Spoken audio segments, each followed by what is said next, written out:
¿Qué tal, amigos y amigas? Muy buenos días a todos y todas ustedes. Muchas gracias como siempre por acompañarnos. Son las 7:03 de la mañana. Vamos al inicio al programa de hoy. Hoy es 25 de octubre del año 2017. Y como todas las mañanas, a esta hora un saludo muy especial a quienes nos están escuchando aquí en Lima, en la capital de la República, que nos están escuchando a través del 104.7 de la FM, aquí en RBC Radio, donde estamos ya un poco más de un mes y estamos muy contentos de contar con su generosa sintonía. Muchísimas gracias también a quienes nos están escuchando a través de alguna de las radioemisoras que integra la Red Nacional de IDL Radio, una red que se ha venido fortaleciendo en los últimos años y que nos permite llegar a distintas otras zonas del país. Muchísimas gracias por eso. A quienes lo hacen de manera directa, en vivo y en directo, y a quienes lo hacen también de manera diferida. Muchísimas gracias por darnos un espacio para que este programa pueda llegar también a otros sectores. Muchísimas gracias a quienes nos siguen a través de la página web de IDL Radio, la página web de RBC Online, están ya a su disposición para que usted con un solo clic pueda conectarse con nosotros. También quiero agradecer de manera especial a quienes nos siguen a través de las redes sociales, a través del Facebook Live, que a esta hora de la mañana está ya transmitiendo, donde estamos transmitiendo en vivo y en directo. Ahí usted tiene la posibilidad de seguir este programa, de escuchar, de verlo, pero también de poder participar directamente haciéndonos llegar sus comentarios, sus sugerencias. Siempre son muy interesantes y muy importantes su punto de vista para nosotros, que nos permiten a nosotros ir mejorando y haciendo que este programa sea más útil. Nuestra gran ilusión, nuestro gran interés es que este programa sea útil para usted, y para eso trabajamos el equipo de profesionales que están abocados a esta tarea, desde el Instituto de Defensa Legal, donde producimos este programa, pero también aquí en RBC Radio, que nos dan todas las facilidades para que esto pueda salir adelante. Saludo ya a quienes se están conectando a esta hora de la mañana a través de esta red social. Pero si usted no puede, por algún motivo, no está en una computadora, no tiene la posibilidad de acceder a internet a través de su celular porque está transitando hacia su trabajo, yéndose a estudiar, también usted nos puede ubicar o puede conectarse o contactarse con nosotros a través de un número WhatsApp que nosotros dejamos o habilitamos mientras dure el programa todos los días para que usted pueda comunicarse con nosotros. El número es 9975-74815, 9975-74815. Ahí usted nos puede escribir, sugiéranos, comente, opine sobre algunos temas que nosotros lo vamos a tomar con mucho interés. El día de ayer nosotros planteamos una pregunta para que usted pudiera también participar en las redes, y le preguntamos: ¿cree usted que el jefe del INEI, Aníbal Sánchez, debe renunciar al cargo tras los cuestionamientos al censo realizado este año? ¿Cree usted que debe él renunciar? Pues bueno, ustedes coincidieron con lo que horas después sucedió. El 95% creía y estaba convencido o convencida de que pues sí tenía que dejar el cargo, y solo el 5% creía que debe mantenerse en ese importante cargo o ocupación. Pues bueno, ayer, conforme fueron pasando las horas y mientras las críticas iban sumándose, diversificándose y haciéndose más fuertes y evidentes, pues no le quedó otra cosa al señor Aníbal Sánchez salir a poner su cargo a disposición. Inmediatamente la presidenta del Consejo de Ministros, la señora Mercedes Arauz, decidió aceptarle esta renuncia, lo que va a significar en la práctica que está descabezado el INEI. Me imagino que hay una cadena ahí de responsabilidades que pues tendrán que determinarse. La renuncia del señor Aníbal Sánchez no lo exime o lo libera de alguna responsabilidad si es que administrativamente la tiene, y creo que la tiene en varios aspectos que se han podido claramente evidenciar en este censo, pero además tienen que buscar otra persona, ojalá con, digamos, las características adecuadas para que pueda reemplazarlo. Y me parece a mí que políticamente es correcto que esto haya sucedido, porque si bien es cierto al comienzo había alguna disconformidad sobre algunos sucesos o hechos que daban cuenta de que no se fue lo suficientemente prolijo al escoger a las personas, al capacitarlas, al dotarlas de las herramientas necesarias para que hagan un buen trabajo ese día, y podría estar todavía dentro del margen de lo que pasa siempre, del margen de error, de lo que sucede, y en fin, habría que ser un poco más tolerante con eso. Pero conforme fuimos conociendo más casos y la magnitud de ellos, entre ellos por supuesto el más grave y por supuesto indignante, la violación de esta censista en Villa El Salvador, y la manera como actuó el INEI frente a eso, pues no llevaban sino a una sola posibilidad, que se tenía que tomar una medida radical como esta para que esto cambiara.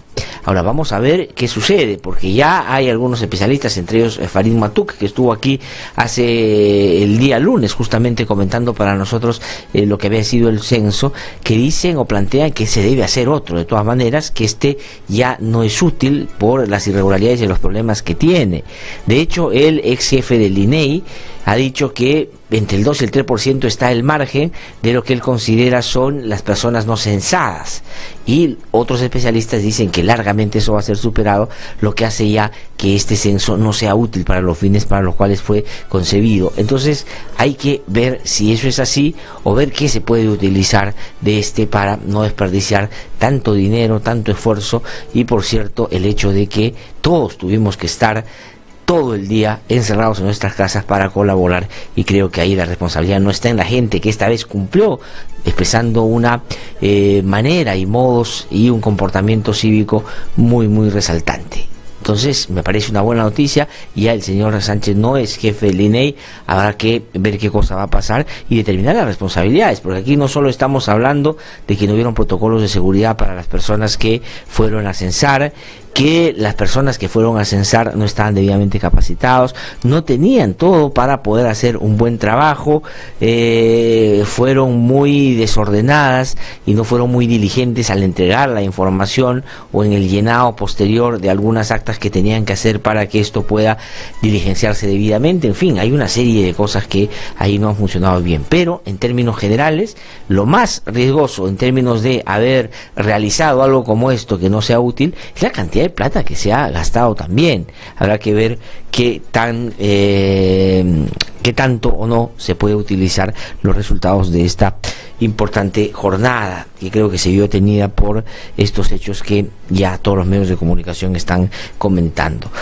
Hay que revisar también los convenios con otras instituciones, con las universidades, con otras entidades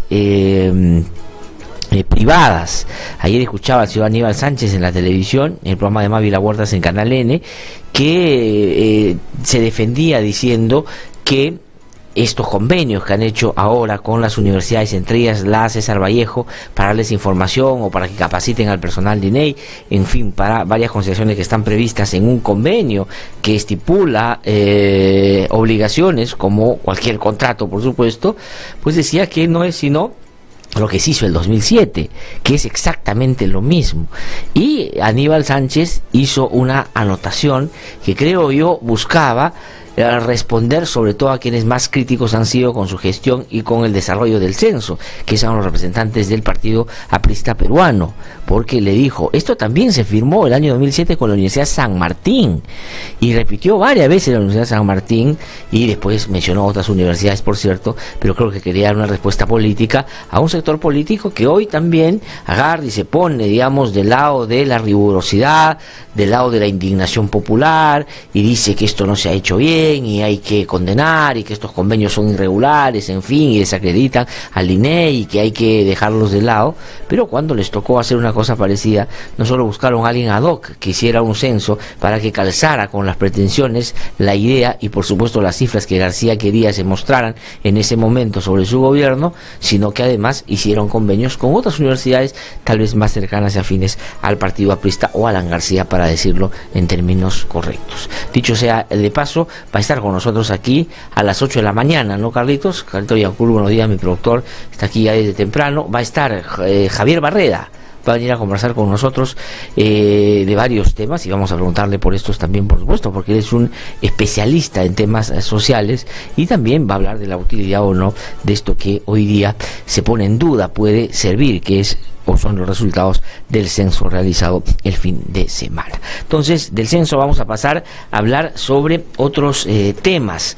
La violación de esta censista en Villa El Salvador no solo ha generado indignación, malestar, hay un llamado al sistema de justicia que actúe de manera severa y diligente en casos de esta naturaleza, pero también hay que ver este problema desde una perspectiva distinta, no solo desde un hecho que algunos dicen puede ser aislado, y por eso es que la crítica ha sido muy severa con aquellos personajes, sobre todo políticos, que han dicho esto es un asunto, digamos, que no tiene o no pone en riesgo el censo. Una persona que ha sido violentada sexualmente no puede ser, digamos, lo principal en un movimiento que ha generado que 600 personas se distribuyan por el país para hacer este trabajo. No se puede juzgar, dice, por un hecho todo lo que ha sido el esfuerzo para el censo. Bueno, y me parece que las críticas duras que se han hecho a esos personajes pues se condicen con la indignación de un país que es un país donde la violación lamentablemente es muy muy frecuente, y por eso es que a mí me parece que esta indignación o esta manera de cómo algunos cerraran las vestiduras, porque ha surgido en las redes un hashtag que se llama Perú país de violadores, y entonces mucha gente se ha indignado, de hecho, ¿cómo se le puede insultar al Perú? No todo el Perú es violador, eso tiene el orgullo nacional, nos afecta a todos. Pero digamos, si uno pusiera un poquito más a razonar sobre la cotidianidad y la gravedad de los hechos que se producen contra las mujeres, no estaría como yo, o digamos, porque yo no estoy en desacuerdo con una afirmación de esa naturaleza, porque somos lamentablemente un país donde esto sucede y sucede muy frecuentemente. Por ejemplo, aquí tengo algunas cifras. El Ministerio de la Mujer y Poblaciones Vulnerables, de enero a septiembre de este año, ha reportado 6.118 casos de violencia sexual, 6.118 casos de violación sexual en lo que va del año. ¿De acuerdo? En 510 violaciones al mes, 17 cada día. ¿Y cómo hay alguna gente, desde mi punto de vista, expresando una clara insensibilidad con esos temas, se araña porque se dice que somos un país de violadores, donde esto está sucediendo? Eso está pasando en el Perú, mientras algunos cerran las vestiduras y dicen, no, qué indignante, el Perú es maravilloso. Sí, también, por supuesto, en varios aspectos, pero en este es desastroso. Estamos, lamentablemente, dentro de los países donde más violaciones sexuales se generan o se producen, y sobre todo en el ámbito de el círculo más cercano, el familiar. Este es un asunto que hay que, por supuesto, eso es lo que nos tiene que indignar, y no las tonterías que están diciendo ahora de querer acusar a 2 congresistas por haber dicho eso y maldecir a toda la gente que en las redes está indignada planteando este tema. A ver, ¿en dónde se producen la mayor cantidad de los casos? 894 casos, se producen en Lima, 264 casos en Junín, Arequipa 177 casos, La Libertad 170, Cusco 161 y Huánuco 137 casos. La mayoría de las víctimas de violación, 2.160 casos, tenían entre 0 y 17 años, es decir, eran menores de edad. ¿Cómo esto no puede llamar a la reflexión, salir un poquito de esa reacción primitiva, inicial, para rechazar eso y no ponernos al mismo lado y decir, sí, en este país pasa eso y hay que evitar que siga sucediendo y se debe sancionar severamente a los que cometen estos graves delitos? El Ministerio Público ha registrado 1.015 casos de víctimas de feminicidio entre enero del 2009 y septiembre de 2017. ¿Cómo no va a ser este un país donde la violación no se combate, donde la violencia a veces se justifica, donde tenemos parlamentarias que dicen que no hay que provocar a los hombres para que no vayan a tener una mala reacción, porque inclusive los más sanos pueden volverse violentos si una mujer les dice que les ha sido infiel o se entera de que esto ha sucedido, donde tenemos un cardenal que dice que las mujeres a veces provocan y se ponen un escaparate y generan violencia, donde hay gente en medios de comunicación que alienta y promueve el odio a través de sus discursos. ¿Cómo no vamos a en un país como este ser un país lamentablemente donde la violación, lejos de condenarse, más bien se trata de justificar. Y eso nos debería avergonzar que suceda, y no rasgarse las vestiduras porque han dicho que somos un país. Ese no es el problema, ese no es el tema. En este, que es nuestro país que tanto queremos, pasan estas cosas, y eso es lo que tenemos todos que condenar y todos ponernos del mismo lado. Pero esto también tiene que ver con otra cosa que en los últimos tiempos ha sido parte de un estribillo y una campaña que, digamos, ha sido basada en hechos irreales, inventados, un fantasma que ha creado un sector, creo yo, vinculado a determinados intereses muy particulares, entre ellos, por supuesto, algunos fundamentalistas que están vinculados a determinadas iglesias evangélicas o prédicas, pero también de tanto charlatán y de tanta gente que, tratando de hacerse un espacio en la política o hacerse un espacio en los medios de comunicación, ha alentado la lucha, dicen, contra la ideología de género, y han evitado que las políticas públicas en nuestro país, que tienen que estar distantes de cualquier credo, se hagan para favorecer la igualdad entre los hombres y las mujeres.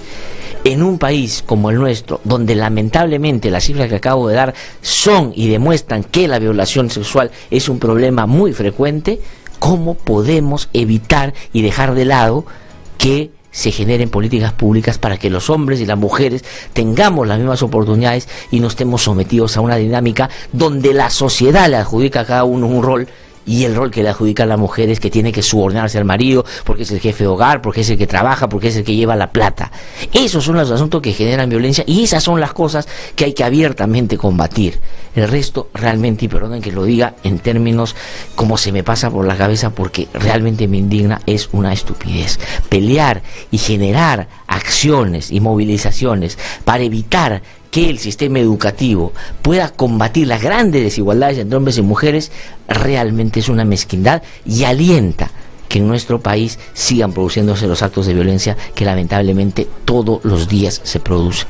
Y nos hagamos las vestiduras, que no digan que en el Perú la violación es un problema, realmente. Y en el Congreso, hasta donde he visto ahora, fíjense ustedes, esta gente que es en buena medida mediocre, que ha llegado a la política por el azar, porque pusieron plata, porque en fin, por cualquier cosa, menos por méritos, ahora están diciendo que tienen que investigar a determinados congresistas porque participaron de esta campaña. Miren el nivel de respuesta del Congreso frente a un problema que nos ha estallado en la cara otra vez, que somos un país donde la violación a veces se justifica tremendamente. Y eso realmente no es una cosa que aquí en el programa vayamos a permitir. Nosotros estamos en contra de todo tipo de violencia. Violencia psicológica, violencia sexual, violencia física. Todo eso pasa en nuestro país y no podemos estar, la verdad, haciéndonos los disforzados frente a ese tema. Bueno, otro asunto que me parece muy importante y que tiene que ver, son las 7:20 ya de la mañana, con la justicia, es lo siguiente. A ver, ayer la Corte Suprema ha ratificado la condena a 5 años a Alex Curi. Alex Curi, como ustedes saben, es el todopoderoso dueño y mandamás de Chimpún Callao, que en los últimos tiempos, si uno ve todos los protagonistas de este partido, está tremenda y seriamente involucrado, no solo en actos de corrupción, sino en algunos casos de criminalidad organizada. Y ha manejado a su antojo, digamos, todo en el Callao. Por eso es que, y este es el dato curioso y alentador en el país, que Alex Curi, mientras fue sometido al sistema de justicia en el Callao, no pasaba absolutamente nada. Absolutamente nada.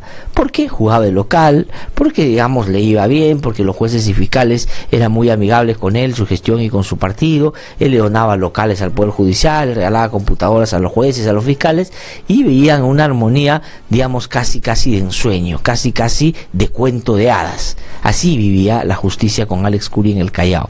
Pero bastó que el caso saliera del Callao y viniera a la jurisdicción de Lima para que se tomaran en serio las cosas, y una corte decidió llevarlo a la cárcel.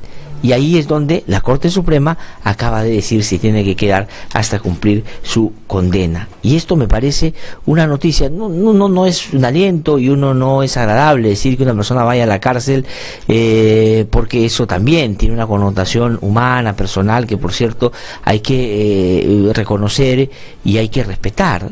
Pero la justicia se tiene que aplicar, y la Corte Suprema, que creo en los últimos tiempos está cambiando su mirada frente a temas donde a otros momentos, con otra conformación, pues era muy propensa a apoyar a la corrupción, pues creo que hay que alentar que eso siga sucediendo. Hace poco el señor Inostroza Pariachi sacó una decisión que además en la Corte Suprema, en la segunda sala penal transitoria, y que en buena cuenta borraba el delito de lavado de activos. Inmediatamente algunos se beneficiaron. Joaquín Ramírez, por ejemplo, fue beneficiado porque una fiscal argumentó esa casación, que además el señor Inostroza Pariachi y su sala dijeron que era de carácter vinculante para salvarse de la investigación en este grave delito.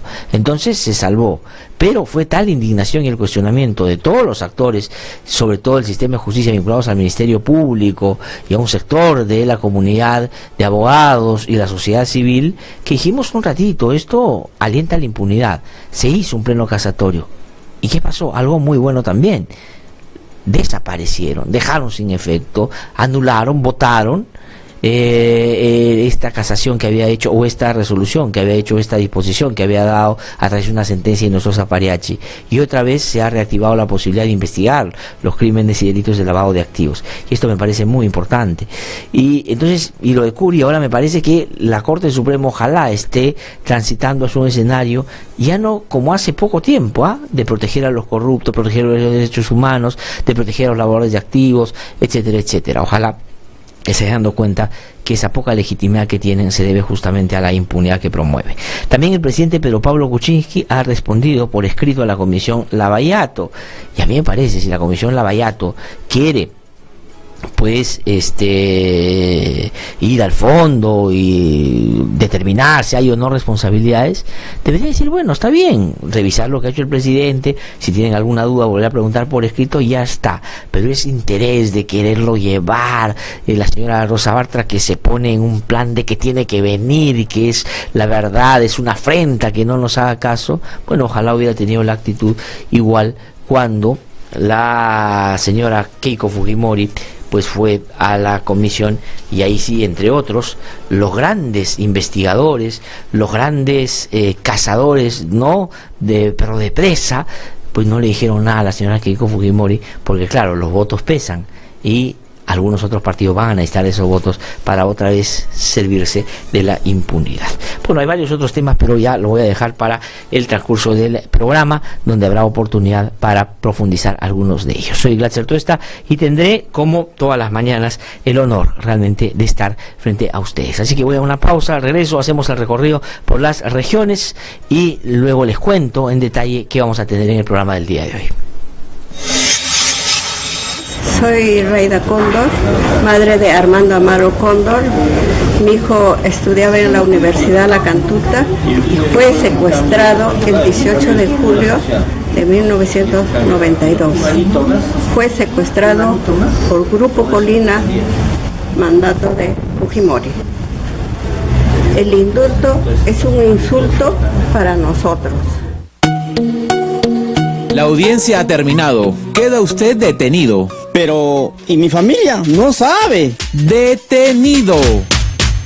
El Registro Nacional de Detenidos y Sentenciados trabaja de la mano con la Policía, Fiscalía, Poder Judicial y los penales, proporcionándote una rápida información sobre tu familiar detenido y privado de su libertad en todo el país. Ayudando a garantizar tus derechos fundamentales y los de tu familiar detenido. Ubícanos en las oficinas de las Fiscalías a nivel nacional. Que alguien me diga si ha visto a mi esposo, preguntaba la doña. Registro Nacional de Detenidos y Sentenciados. Información para defender mejor tus derechos. Que no te cuenten cuentos, el Diario 1 te cuenta la verdad. Compra el Diario 1, el diario oficial de la realidad peruana.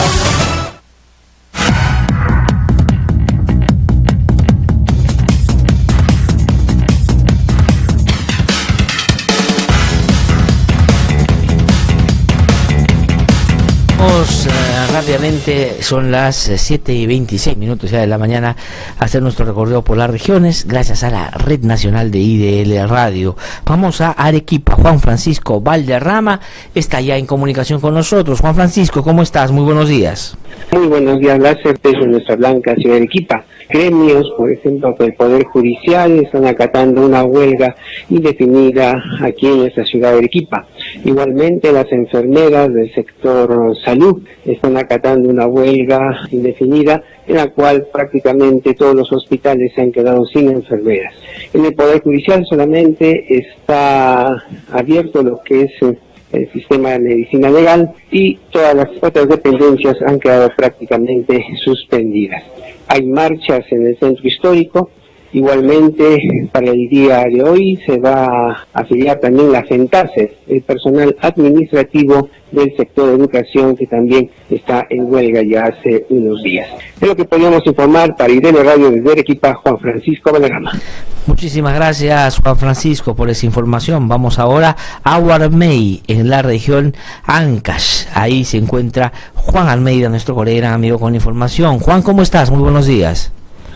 ¿Cómo estás, Glaxer? Para informar que aquí en la provincia de Huarmey el tema es crítico debido a que la reconstrucción a más de 7 meses aún no ha comenzado como debe de ser.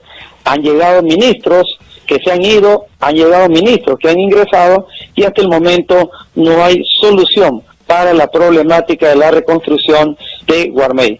Por ejemplo, el hospital de apoyo hasta el momento no se termina de arreglar ni tampoco se da la construcción. Asimismo, los agricultores recién se han dado cuenta que el gobierno central los ha venido paseando prácticamente y han señalado que ellos van a realizar sendas marchas y luego una huelga general indefinida si es que no se atiende el pedido que ellos están realizando. Desde Huarmey, tierra de hermosas playas, informó Juan José Almeida Zun, Manantial Radio. Muchísimas gracias, Juan, por esa información desde Huarmey. Vamos a trasladarnos ahora a Casma, muy cerca de Huarmey. Víctor Dueñas está con la información. Víctor, ¿cómo estás? Muy buenos días. Buenos días. Luego de más de 26 horas de audiencia judicial desarrollada en la Corte Superior de Justicia del Santa, el juez del sexto juzgado de investigación preparatoria del Santa, doctor Eudosio Escalante Arroyo, admitió el pedido de la Fiscalía contra la organización criminal a cargo del doctor Carlos Franco Alzamora y dictó prisión preventiva por 36 meses para los 20 presuntos integrantes de la organización criminal Los Pistoleros de Casma, que fue desarticulada en un gran megaoperativo policial y fiscal el pasado 4 de octubre. Por su parte, los familiares de los investigados, por ser integrantes de la presunta organización criminal, han cuestionado la investigación de la Fiscalía contra el crimen organizado y acusan al brigadier Trujillo Osorio de haber sido uno de los creadores de esta organización criminal por motivos de venganzas. Informó desde Casma Víctor Hugo Dueñas Medina. Muchísimas gracias, Víctor Hugo, por esa información desde Casma. Son las 7:31 de la mañana. Estamos aquí en No Hay Derecho. Voy a ir a una pausa, regreso un instante para ya desarrollar las entrevistas que tenemos previstas para hoy. Pero antes, Emanuel, si me permites, voy a contar a nuestros oyentes quiénes van a estar en el programa el día de hoy. Vamos a conversar en un ratito con el congresista Jorge Castro, que es vicepresidente de la Comisión Lavallato, para recoger sus opiniones, sus impresiones sobre las respuestas que ha dado el presidente Pedro Pablo Kuczynski al interrogatorio que esta comisión le envió días atrás.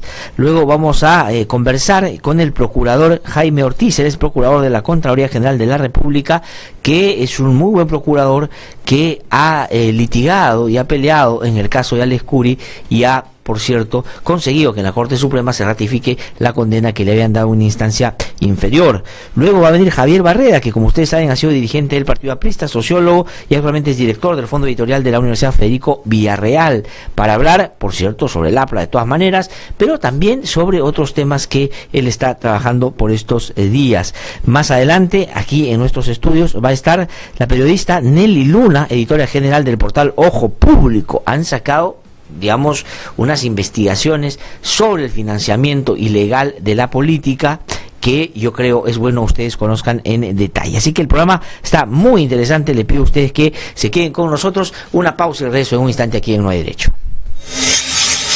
Yo soy Javier Roca Obregón, papá de Martín Roca Casas, estudiante de Economía de la Universidad del Callao, que fue secuestrado en el gobierno de Fujimori. Fue secuestrado y conducido al sótano del Servicio de Inteligencia del Ejército, donde fue torturado, asesinado e incinerado por los militares. Por lo tanto, el indulto será un insulto. La audiencia ha terminado. Queda usted detenido. Pero, ¿y mi familia? No sabe. Detenido. El Registro Nacional de Detenidos y Sentenciados trabaja de la mano con la policía, fiscalía, poder judicial y los penales, proporcionándote una rápida información sobre tu familiar detenido y privado de su libertad en todo el país, ayudando a garantizar tus derechos fundamentales y los de tu familiar detenido. Ubícanos en las oficinas de las fiscalías a nivel nacional. Que alguien me diga si ha visto a mi esposo, preguntaba la doña. Registro Nacional de Detenidos y Sentenciados. Información para defender mejor tus derechos. Que no te cuenten cuentos, el Diario 1 te cuenta la verdad. Compra el Diario 1, el diario oficial de la realidad peruana. RBC 104.7, la otra forma de vivir. 7:34 de la mañana. Estamos de vuelta aquí en No Hay Derecho. Lo anuncié antes de irme a la pausa. Está ya en comunicación telefónica con nosotros el congresista Jorge Castro. Él es congresista del Frente Amplio y además es vicepresidente de la Comisión Lavallato. Nos hubiera gustado que él esté aquí en nuestros estudios, pero él no puede porque está en su semana de representación, porque él es congresista por Tacna. Congresista Castro, es un gusto saludarlo, muy buenos días. De igual manera es un gusto para nosotros también, señor. Gracias, tú estás aquí a su disposición. No, muchísimas gracias por atendernos. Congresista Jorge Castro, el presidente de la República ha respondido ya, digamos, las preguntas que se le hizo llegar sobre su descargos en torno a las imputaciones o, digamos, a las preguntas que ustedes le hicieron sobre desde la comisión. Y hubo una controversia previa sobre eso, si es que esto era lo conveniente. Muchos fueron críticos, dijeron no, tiene que ir de todas maneras o tiene que recibir a la comisión. Él optó por no ir. Eso, digamos, ¿cuál es su opinión? Que ya lo haya respondido. ¿Está bien? ¿Le parece que al margen de la discrepancia de los modos van a ustedes conducir esto con esa información debidamente o van a tener alguna dificultad? ¿Qué cosa van a hacer? Es necesario precisar lo siguiente. No hay ninguna respuesta. Nosotros no hemos hecho ningún cuestionario, no hemos emitido ningún bagaje de preguntas. De ninguna manera. Lo que se le solicitó es la día, hora y fecha que ellos indiquen, el lugar inclusive, para tener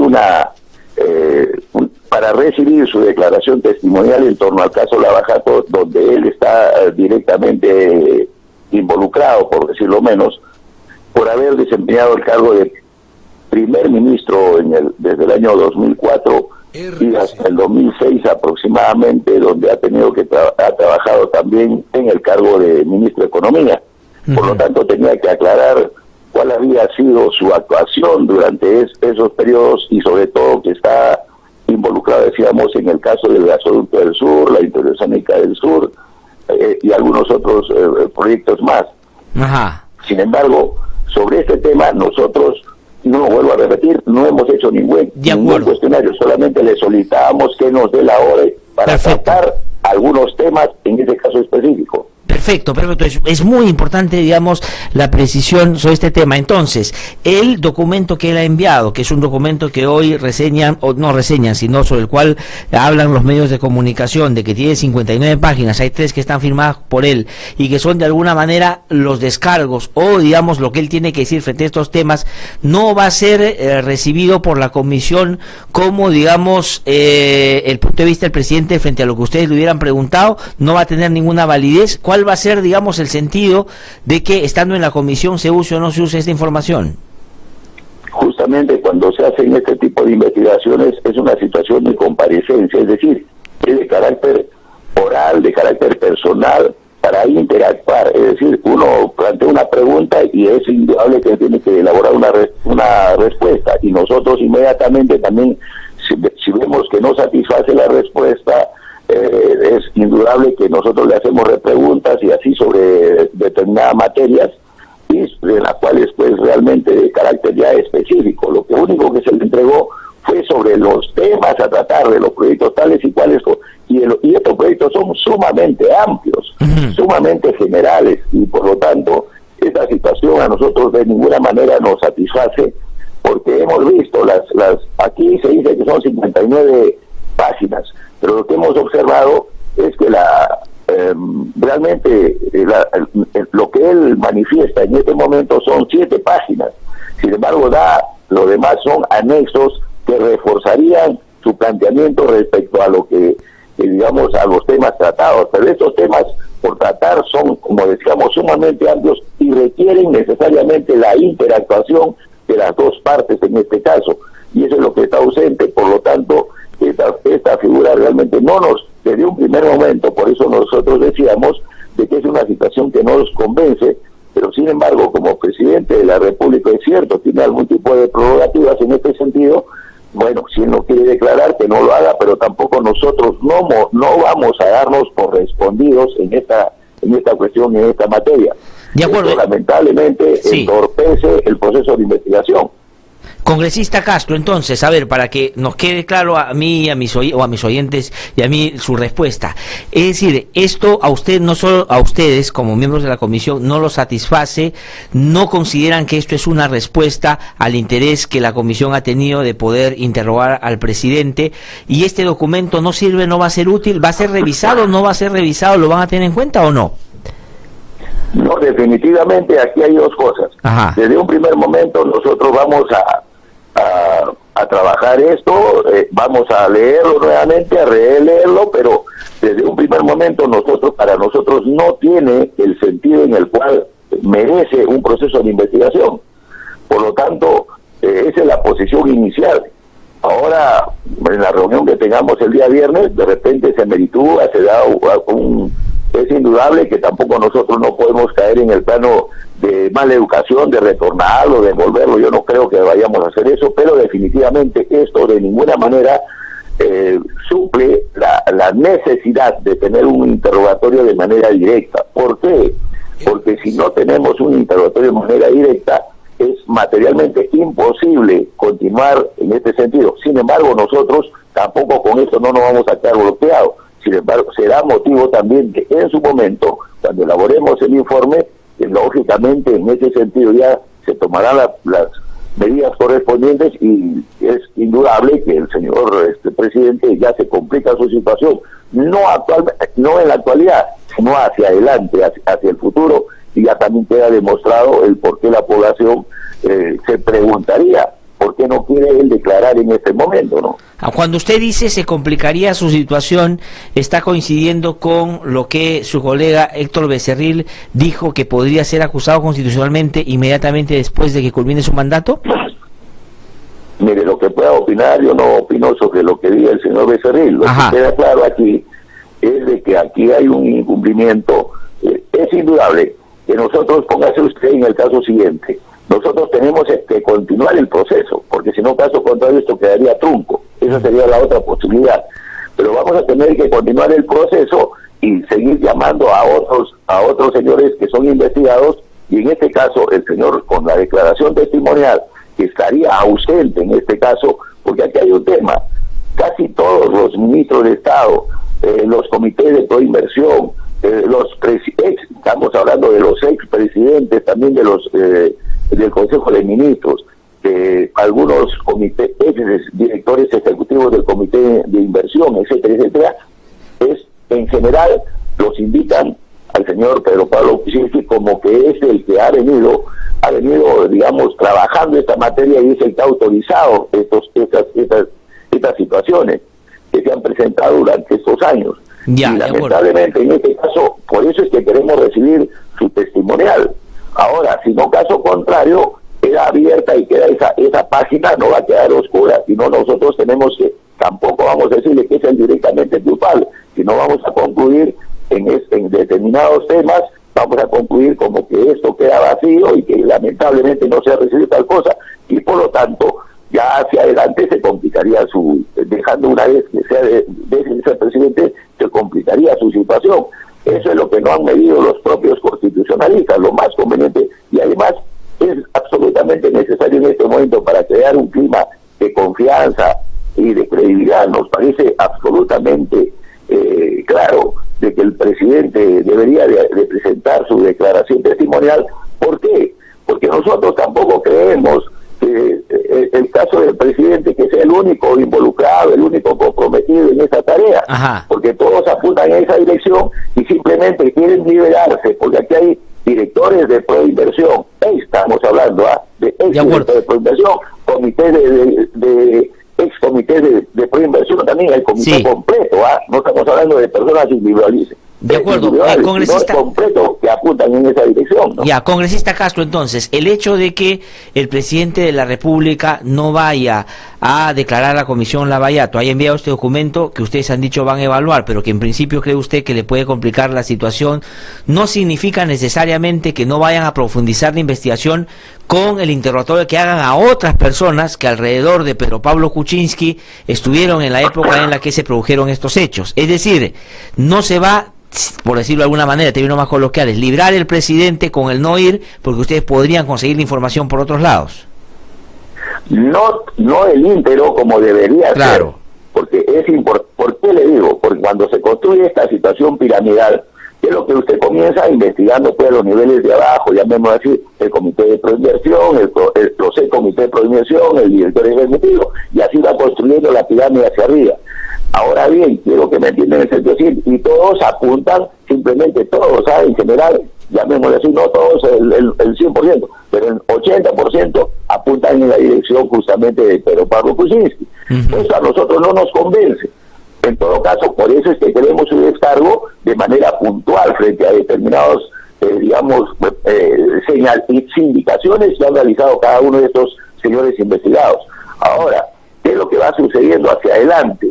Hacia adelante es indudable que nosotros vamos a recibir otras declaraciones, pero va a quedar en el vacío la declaración más importante en este caso, porque ha sido sindicado como tal. De acuerdo, nosotros, está clarísimo. Ese es el tema, ¿no? No, está clarísimo el punto de vista en relación a ese asunto. Pero para cerrar y pasar a otras cosas, ¿van a insistir ustedes en que vaya el presidente o que reciba la comisión, o sencillamente van a decir, bueno, ya insistimos lo suficiente, él ha mandado este documento, bueno, el que se complica su situación es él y no nosotros? ¿Cuál es la actitud, por lo menos hasta ahora, suya, preliminar? Mire, son 2 meses que hemos dirigido ya esta comunicación. Ya. Mi particular punto de vista era de que, incluso lo hemos declarado en diferentes medios de prensa, que nosotros ya no podemos insistir más ante el presidente, porque el presidente es el que se desacredita. Es cierto, inicialmente se ha pensado en desacreditar a la comisión, pero la comisión no se desacredita porque es cuestión de en el mediano y en el largo plazo, simplemente se sabe de quién es el que no ha querido ir a declarar. Y en todo caso, y se termina desacreditando la presidencia de la República en función, porque ¿qué piensa la población en todo caso? Usted que podría estar pensando cuando el señor no quiere hacer una declaración, que nosotros de buena fe y con buenas intenciones la estamos haciendo. Ahora, pero absolutamente necesaria. Pero congresista Castro, el presidente lo que ha dicho es que él no se va a prestar para un circo, y la verdad es que, al margen del adjetivo, no deja de tener razón en el sentido de que en la comisión hay determinados colegas suyos que persiguen determinados intereses. Hay algunos que se quedan calladitos cuando va su lideresa y evitan, algunos ponen las manos al fuego por sus dirigentes partidarios, y por lo tanto no hay niveles ahí de imparcialidad que puedan de alguna manera plantear un escenario con el suelo parejo. Entonces el presidente dice, para irme a someter a eso, ni hablar, porque la vez pasada que hice una cuestión similar, pues sucedió lo que sucedió. La pregunta es esa: ¿por qué en la comisión hay, porque eso es lo que percibe la gente, un trato desigual? Es decir, Keiko Fujimori estuvo hace unos pocos días ahí, y aquellos congresistas que son muy mordaces, que son muy exigentes, que son hasta, digamos, en algunos contextos, diría yo, cruzan un poquito la línea con su interés de conseguir información, pero con Keiko Fujimori todos estuvieron calladitos, mansitos, tranquilitos. Les dijo Keiko Fujimori que ni siquiera sabía quién era el tesorero de su agrupación, y varios se quedaron satisfechos. ¿No es ese un trato diferenciado? Ya, yo le digo lo siguiente: usted revise la interrogación que hay, yo respondo por mi parte. No, de acuerdo, no lo estoy diciendo usted, pero la comisión. Si usted quiere cuestionarme a mí, yo no tengo ningún problema, pero revise nuestra locución. Y por otro lado, aquí hay otro tema. Hay límites de la investigación. Cuando en una investigación se realizan los límites justamente del caso de Odebrecht, por ejemplo, de la participación de las empresas brasileñas, la cuestión es muy clara. A veces se quiere exagerar, eso también cada uno es responsable de sus cosas. Uno de los problemas que tenemos es indudable, cada uno tiene su corazoncito. Pero por eso es que nosotros teníamos los méritos suficientes para ser presidente de la comisión, porque la presidencia de la comisión es quienes dirigen la investigación. Ya pues. No somos como se cree, en todo caso. Pero bueno, el tema es de que más allá de todo, de las palabras de circo, inclusive, que para mí puede lesionarnos de alguna manera, pero no es el tema de fondo. Aquí, la verdad del tema es de que nosotros somos este circo, y el circo peruano, los dueños del circo, en todo caso, el pueblo peruano, nos ha elegido a nosotros.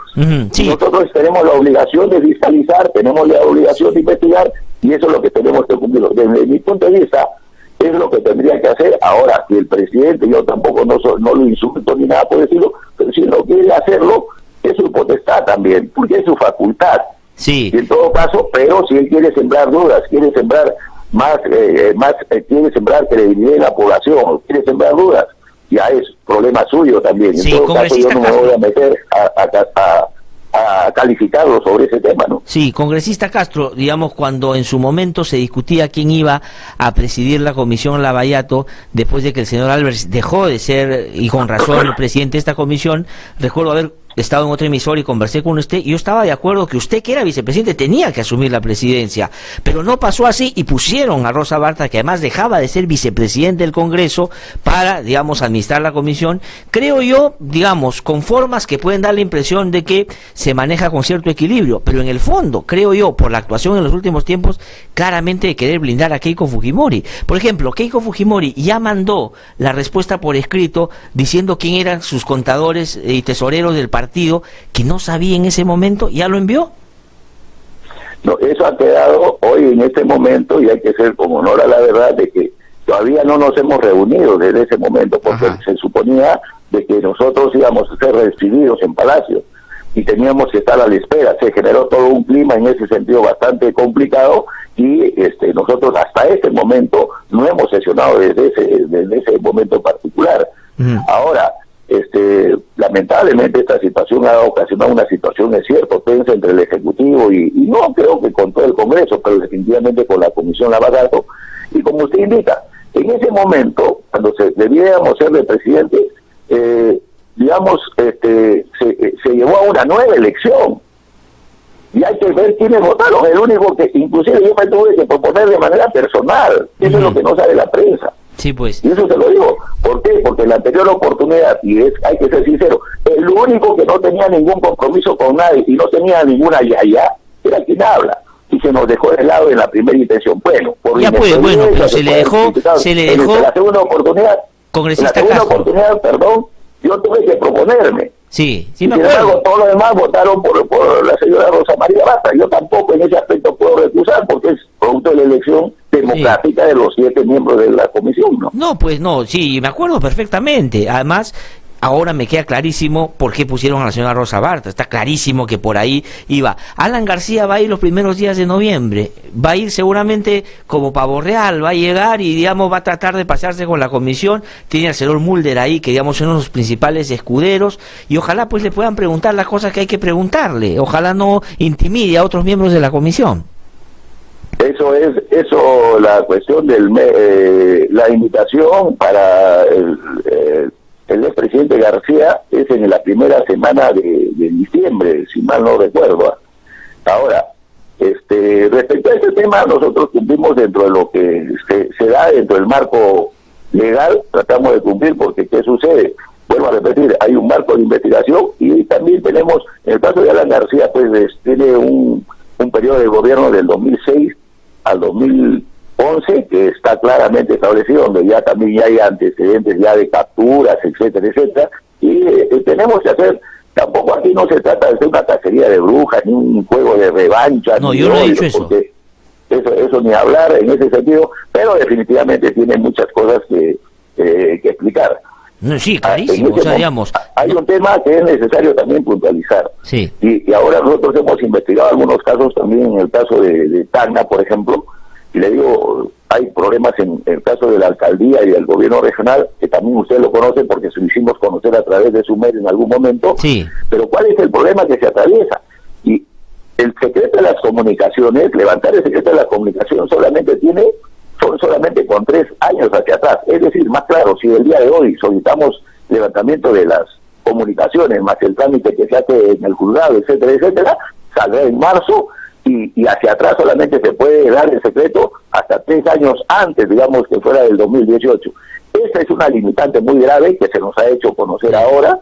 El secreto del bancario me parece que es también de 5 años, etcétera, etcétera, y ahora, por eso es de que el señor García en algún momento dice, pues levanta las manos, ya ha pasado el 2006, 2007, 2008, y levantar el secreto de las comunicaciones, el secreto bancario, es materialmente imposible, porque la ley pues no faculta a ningún juez ni al propio Congreso a poder irse más allá de lo que estamos indicando, de los plazos legales en los cuales se tiene que solicitar esto. Y eso atenta pues contra el proceso de investigación. Por eso es de que muchos de los que hacen funcionarios públicos que cometen muchos delitos claros y lamentablemente resultan siendo absueltos, y ese es el tema de que la población después se pregunta por qué sale tal o por qué sale cual, y nunca se le investiga, pero lamentablemente la ley no se ajusta pues a la realidad peruana, ¿no? Congresista Castro, lamentablemente tengo que terminar con cargo a que cuando esté en Lima pueda venir para hablar de manera más amplia sobre otros temas, pero quiero recoger en 20 segundos su opinión sobre si le van a dar o no al gabinete Arauz, le van a delegar facultades para legislar. El APRA acaba de decir ayer que no le va a dar, que no corresponde. ¿Ustedes qué van a hacer? ¿Lo van a hacer o no?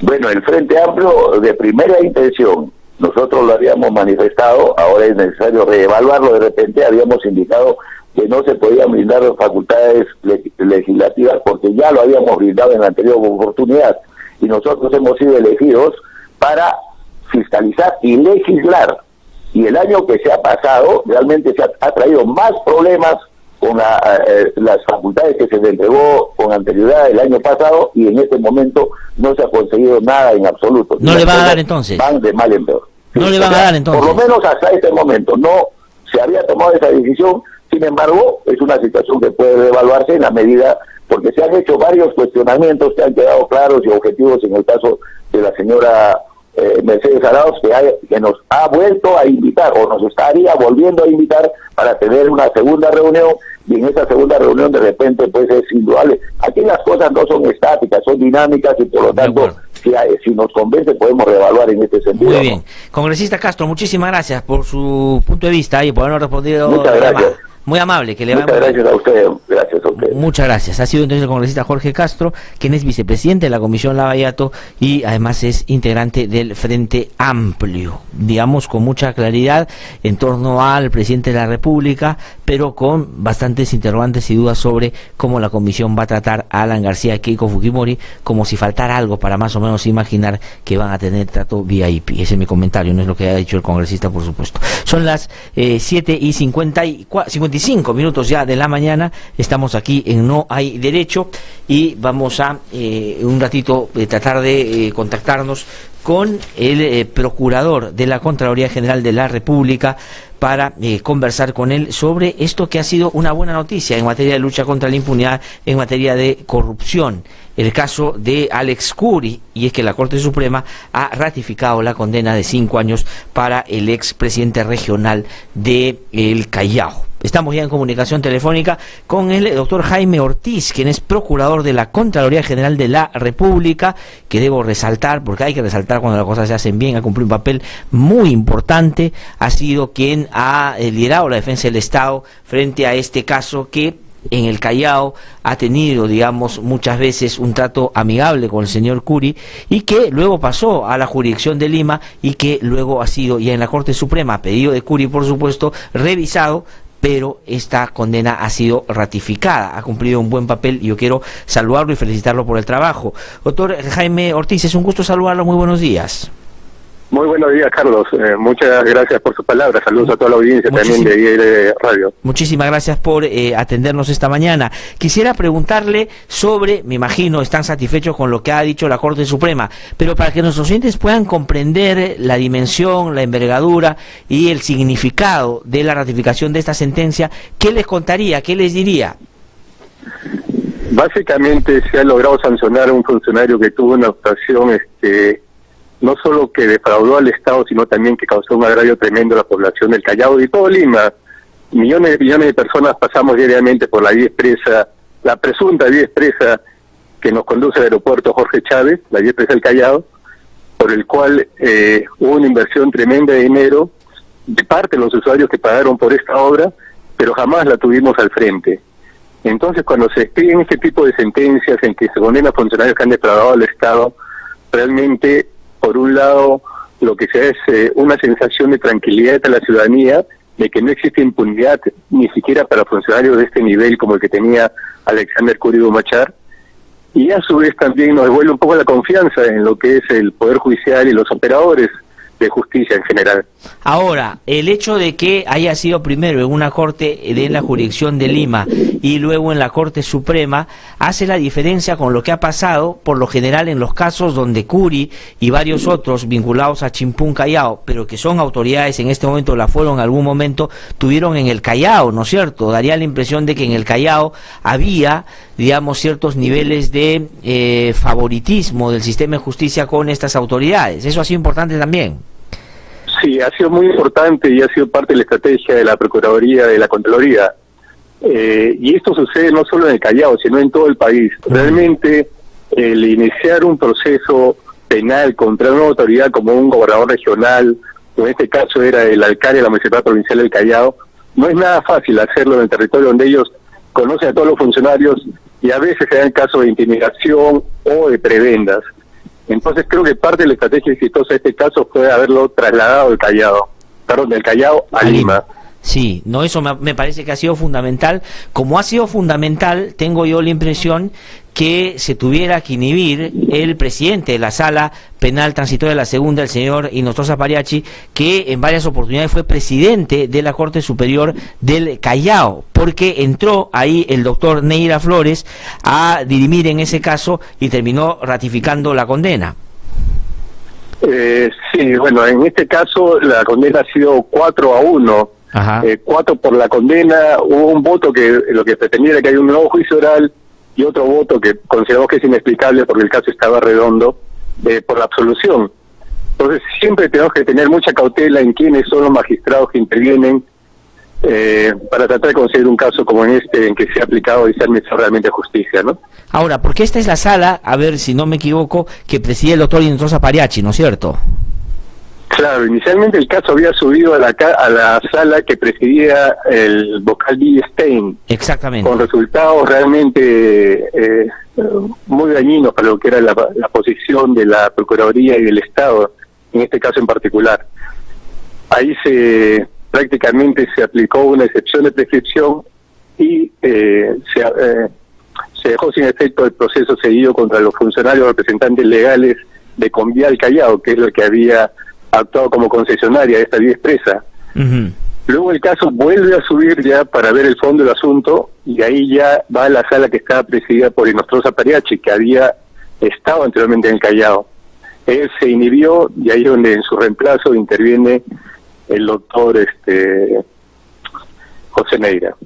De acuerdo, y al final, claro, votó, digamos, según el punto de vista de la Contraloría, el mío también y por supuesto de mucha gente que nos está escuchando en este momento por el lado correcto, en el sentido de que ratificó esta sentencia. ¿Esto qué significa? Que el señor Alex Curi va a mantenerse los 5 años, digamos, en prisión y, digamos, ya no hay posibilidades de reclamación porque es la máxima instancia del sistema de justicia, ¿no es cierto? Es correcto. La causa estaba en discordia, había 3 votos por la condena, aparte de estos 3 votos que les he mencionado, pero para conseguir una sentencia condenatoria en la Corte Suprema se requieren 4 votos. El 4º voto es el que escribió el doctor José Neira, se adhirió al voto en mayoría, con lo cual el caso está totalmente concluido. Ya es cosa juzgada y el procesado Alex Curi va a tener que pasar los 5 años que impone la sentencia en prisión esperamos que este plazo en prisión les sirva para reflexionar y cambiar su conducta, ¿no? Exactamente. Y la sentencia que dice, 5 años de prisión y también le atribuye una reparación civil que tendrá que pagar. Sí, es una reparación civil de 26 millones. El tema ahora consiste en ubicar bienes del procesado, en este caso ya el sancionado, porque recuerdo durante el juicio oral él mencionó que tenía ingresos mensuales de $18,000, pero que no tenía los bienes a su nombre, según él, para evitar que sean constantemente embargados, por lo que él consideraba denuncias maliciosas. Ajá. Entonces, obviamente va a ser todo un problema, pero el Estado tiene ahorita el derecho a cobrar esa reparación civil por 26 millones de soles. Y por lo tanto le van a embargar aquellos bienes que él tenga a su nombre de manera inmediata, después de la confirmatoria ya en la Corte Suprema. Ya está confirmado, o sea, en cuanto baje el expediente, inmediatamente se inician las acciones e incluso persiguiendo cuentas que eventualmente pueda tener en el extranjero. ¿Y hay algún elemento o indicio que dé cuenta de que efectivamente puede tener cuentas fuera del país? Todo eso obedece a una estrategia que lamentablemente no puedo comentar. De acuerdo, pero digamos, está en el interés y como corresponde por las atribuciones que tiene y la responsabilidad de la Procuraduría perseguir pues que pague la reparación civil también. Doctor Jaime Ortiz, muchísimas gracias por habernos atendido, gracias por haber conversado con nosotros, felicitaciones por el trabajo, nos parece que es lo correcto esto que ha sucedido, pero esto ha sido una pelea dura, pero al final se ha logrado el objetivo, que es romper con la impunidad que, digamos, determinados personajes han tenido durante tantos años. Muchísimas gracias, muy amable. Que le vaya muy bien. Carlos, si me permite, solo para concluir, Carlos, para hacerle presente que este no ha sido un trabajo de una sola persona, ha sido un trabajo de todo un equipo de la Contraloría, ingenieros que han ido a sustentar el informe, realmente las pruebas han sido contundentes y bueno, es, como usted dice, una alegría saber que estos casos terminan bien, sobre todo cuando son tan emblemáticos y la población necesita esos resultados. Muy bien, muchísimas gracias, doctor Carlos, Ortiz, muy amable, que le vaya muy bien, muchísimas gracias. Ha sido entonces el Procurador de la Contraloría General de la República que ha conversado con nosotros, el doctor Jaime Ortiz, que ha cumplido un papel, la verdad, muy importante, es cierto, con todo el equipo que trabaja en la Procuraduría. Vamos a ir a una pausa, regreso en un instante, estamos aquí en No Hay Derecho, y cuando venga voy a conversar con Javier Barreda, que ya está en nuestros estudios. Soy Norma Méndez Díaz, madre de Melissa Alfaro Méndez, una joven de 23 años que falleció por un sobrebomba enviado por el Estado de nuestro país a cargo de Alberto Fujimori el 10 de octubre de 1991. Nosotros los familiares estamos en desacuerdo con el indulto porque contravendría las leyes, porque creemos que los que cometen delitos deben cumplir su condena, sean presidentes, sean políticos, sea quien sea. No, las leyes se deben cumplir. Como familiar decimos, el indulto es insulto. Aquí lo que tenemos claro en el programa No Hay Derecho es que nos debemos a ustedes que gentilmente nos siguen todos los días. Y tenemos una gran y primera responsabilidad, defender y promover el sistema democrático. Y cuando la democracia esté en riesgo, los periodistas no podemos ponernos de perfil. Tenemos que ayudar a protegerla. No hay derecho, a través de los 104.7 FM de RBC, una producción de IDL Radio. La audiencia ha terminado. Queda usted detenido. Pero, ¿y mi familia? No sabe. Detenido.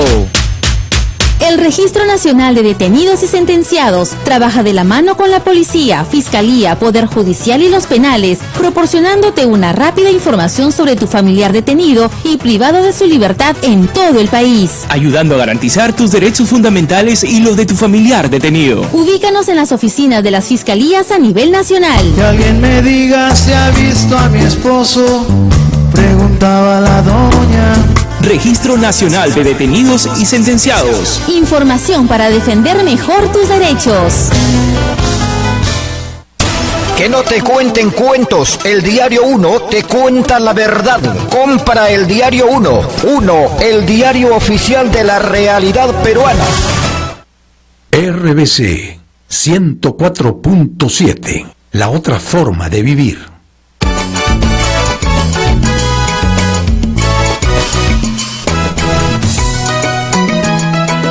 Estamos de vuelta aquí en No Hay Derecho. En un ratito está ya llegando a nuestros estudios Javier Barreda, que como ustedes saben ha sido uno de los principales dirigentes del Partido Aprista Peruano. Ahora está un poco alejado de la agrupación política y está dedicado a otros ámbitos más vinculados a la academia en la Universidad Federico Villarreal.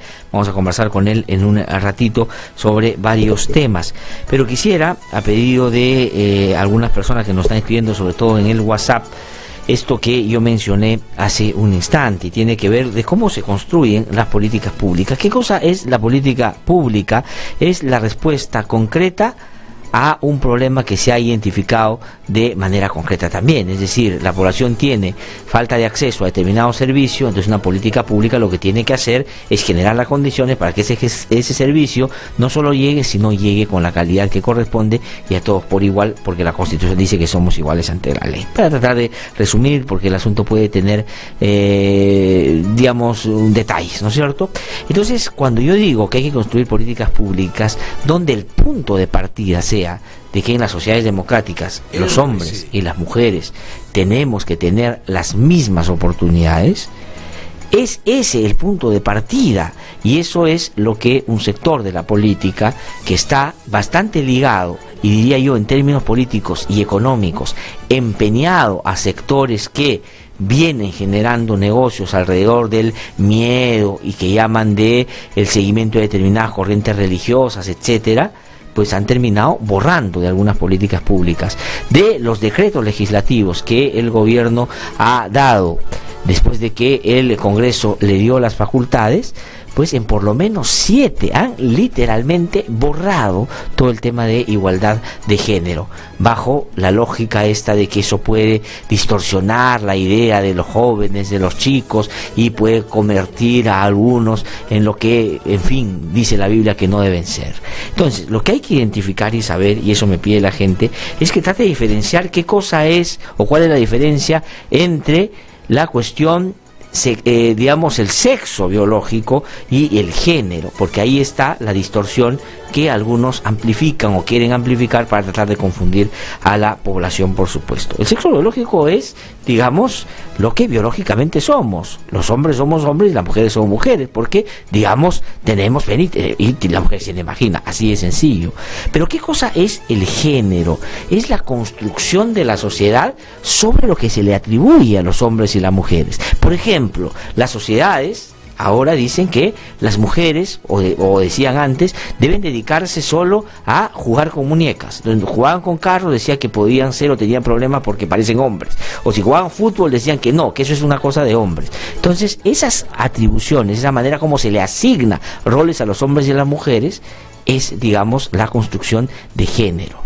Entonces, la construcción de género, cuando se hace, digamos, de manera discriminadora o discriminativa contra las mujeres, lo que dice es que las mujeres tienen que estar sometidas al hombre, porque el hombre es el proveedor, el que pone la plata en la casa, y por lo tanto la mujer tiene que someterse a lo que el hombre diga, porque así es la vida. Esa es la construcción cultural de lo que se le atribuye a hombres y mujeres. En algunas sociedades, por ejemplo, las mujeres no pueden, digamos, tienen que hablar con la cara tapada. ¿Por qué? Porque esa sociedad le ha atribuido a la mujer el hecho de que ni siquiera puede mostrarle el rostro. Esa es la construcción de género, ese es el género. Entonces, cuando uno dice que hay que hacer políticas con enfoque de igualdad de género, lo que tiene que decir es que no solo por ser hombres y mujeres biológicamente deberíamos tener el mismo trato, sino que en esas construcciones culturales y sociales no atribuirle a unos una condición distinta al otro, porque eso genera desigualdad. Eso es esa es la diferencia. Bueno, dicho eso, tengo que ir a una pausa, son las 8:10 y regreso para conversar con Javier Barrera, que está en los estudios. Aquí lo que tenemos claro en el programa No Hay Derecho es que nos debemos a ustedes que gentilmente nos siguen todos los días, y tenemos una gran y primera responsabilidad: defender y promover el sistema democrático. Y cuando la democracia esté en riesgo, los periodistas no podemos ponernos de perfil, tenemos que ayudar a protegerla. No hay derecho, a través de los 104.7 FM de RBC, una producción de IDL Radio. RBC 104.7, la otra forma de vivir.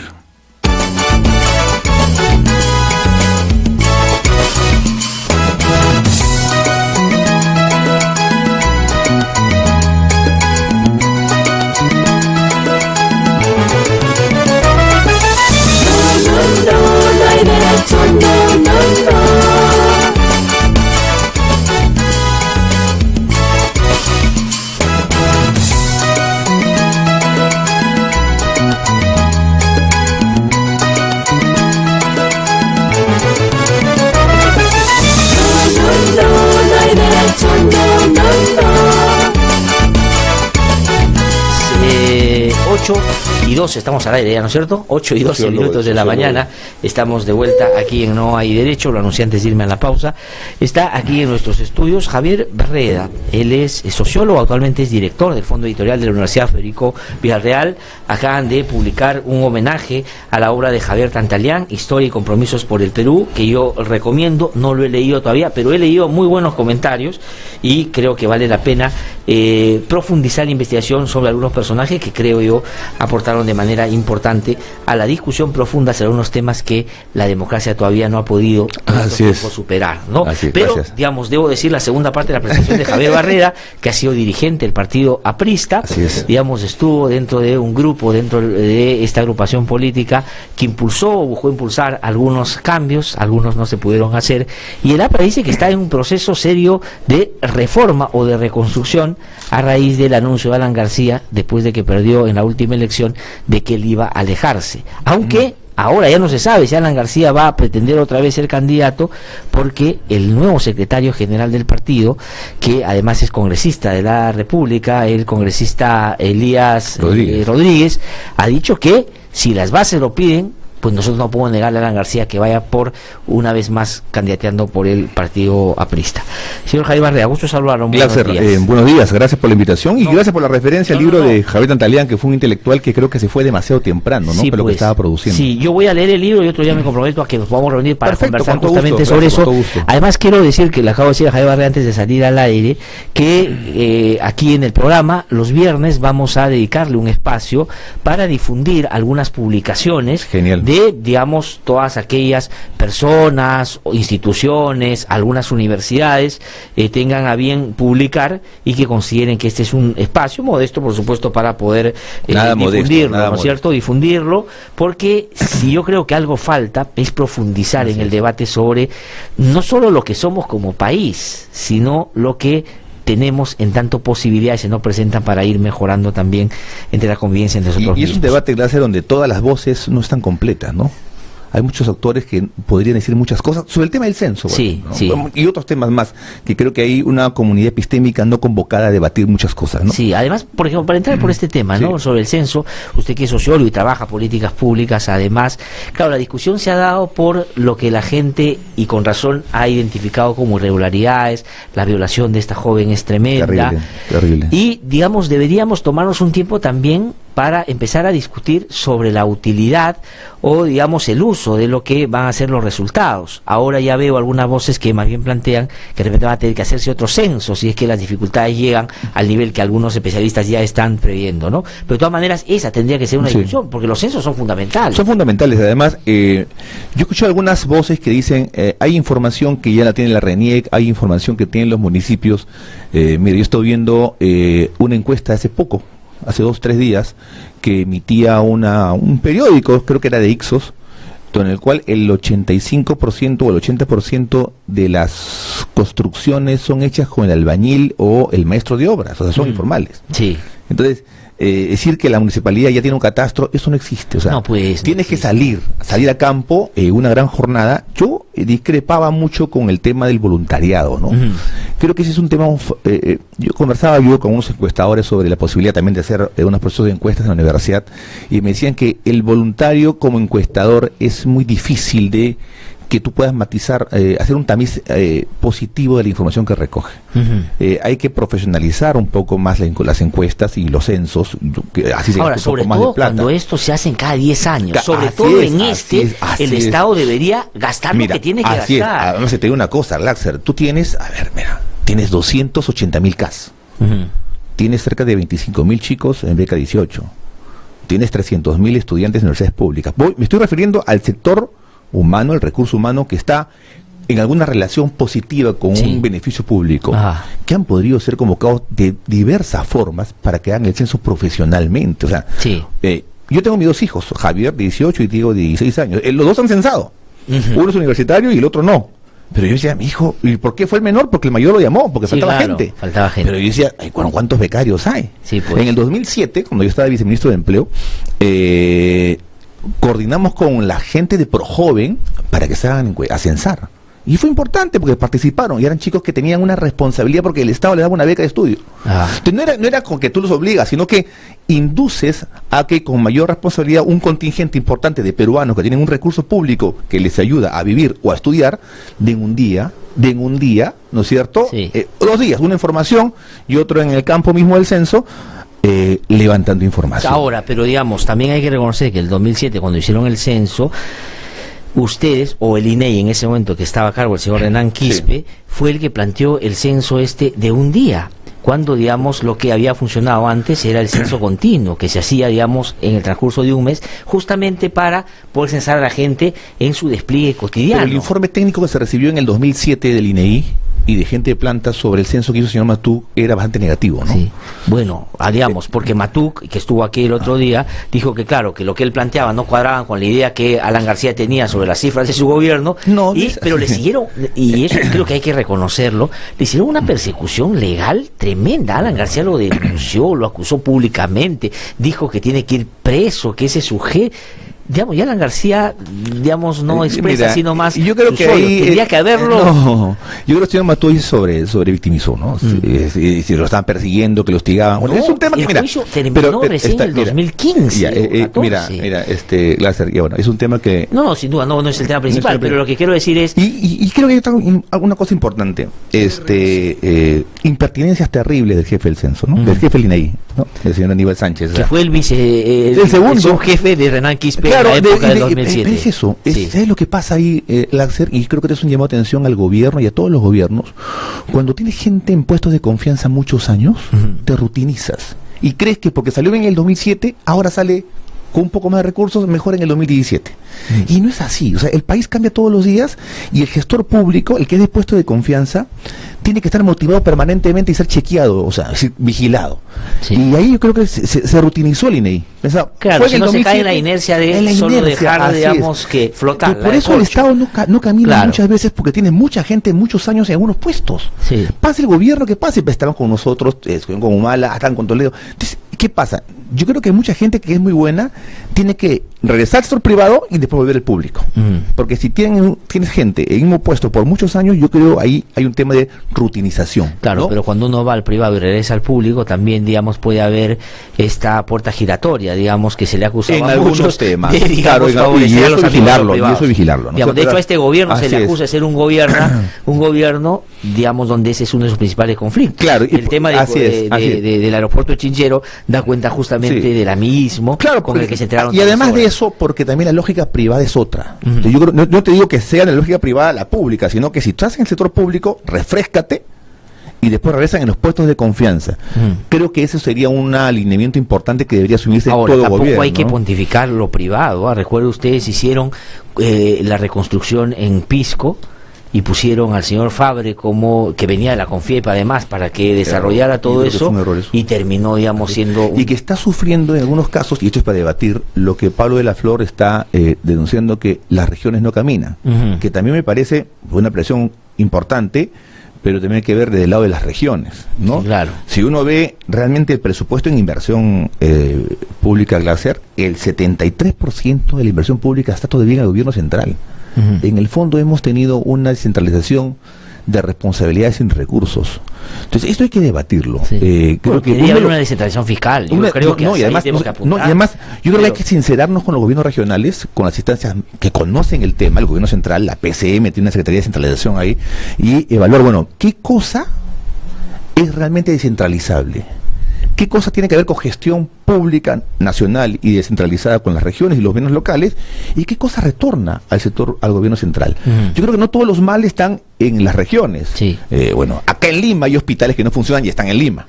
¿no? Ahora, digamos, sabiendo, señor Javier Barrera, digamos, reconoció, como creo que ya se ha hecho en otras instancias también, que el tema de Forsur no fue lo más conveniente en ese momento, porque la lógica del privado funciona mejor no resultó, ¿no es cierto?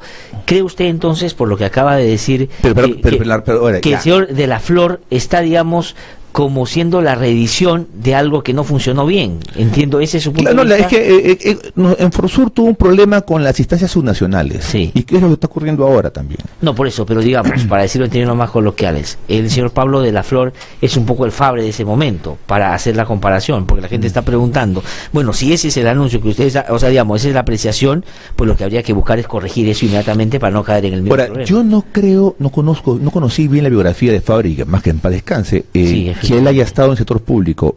Pablo de la Flor sí ha estado en el Estado, ha estado en el Estado con Fujimori, con Toledo, o sea, conoce el Estado, y tiene un refresco importante en la gestión privada. Entonces, no sé, yo creo que a quedar un poco más de tiempo al tema, pero uno a sentarse a conversar. Pero digamos, lo que usted está apreciando ahora es que son asuntos que pueden...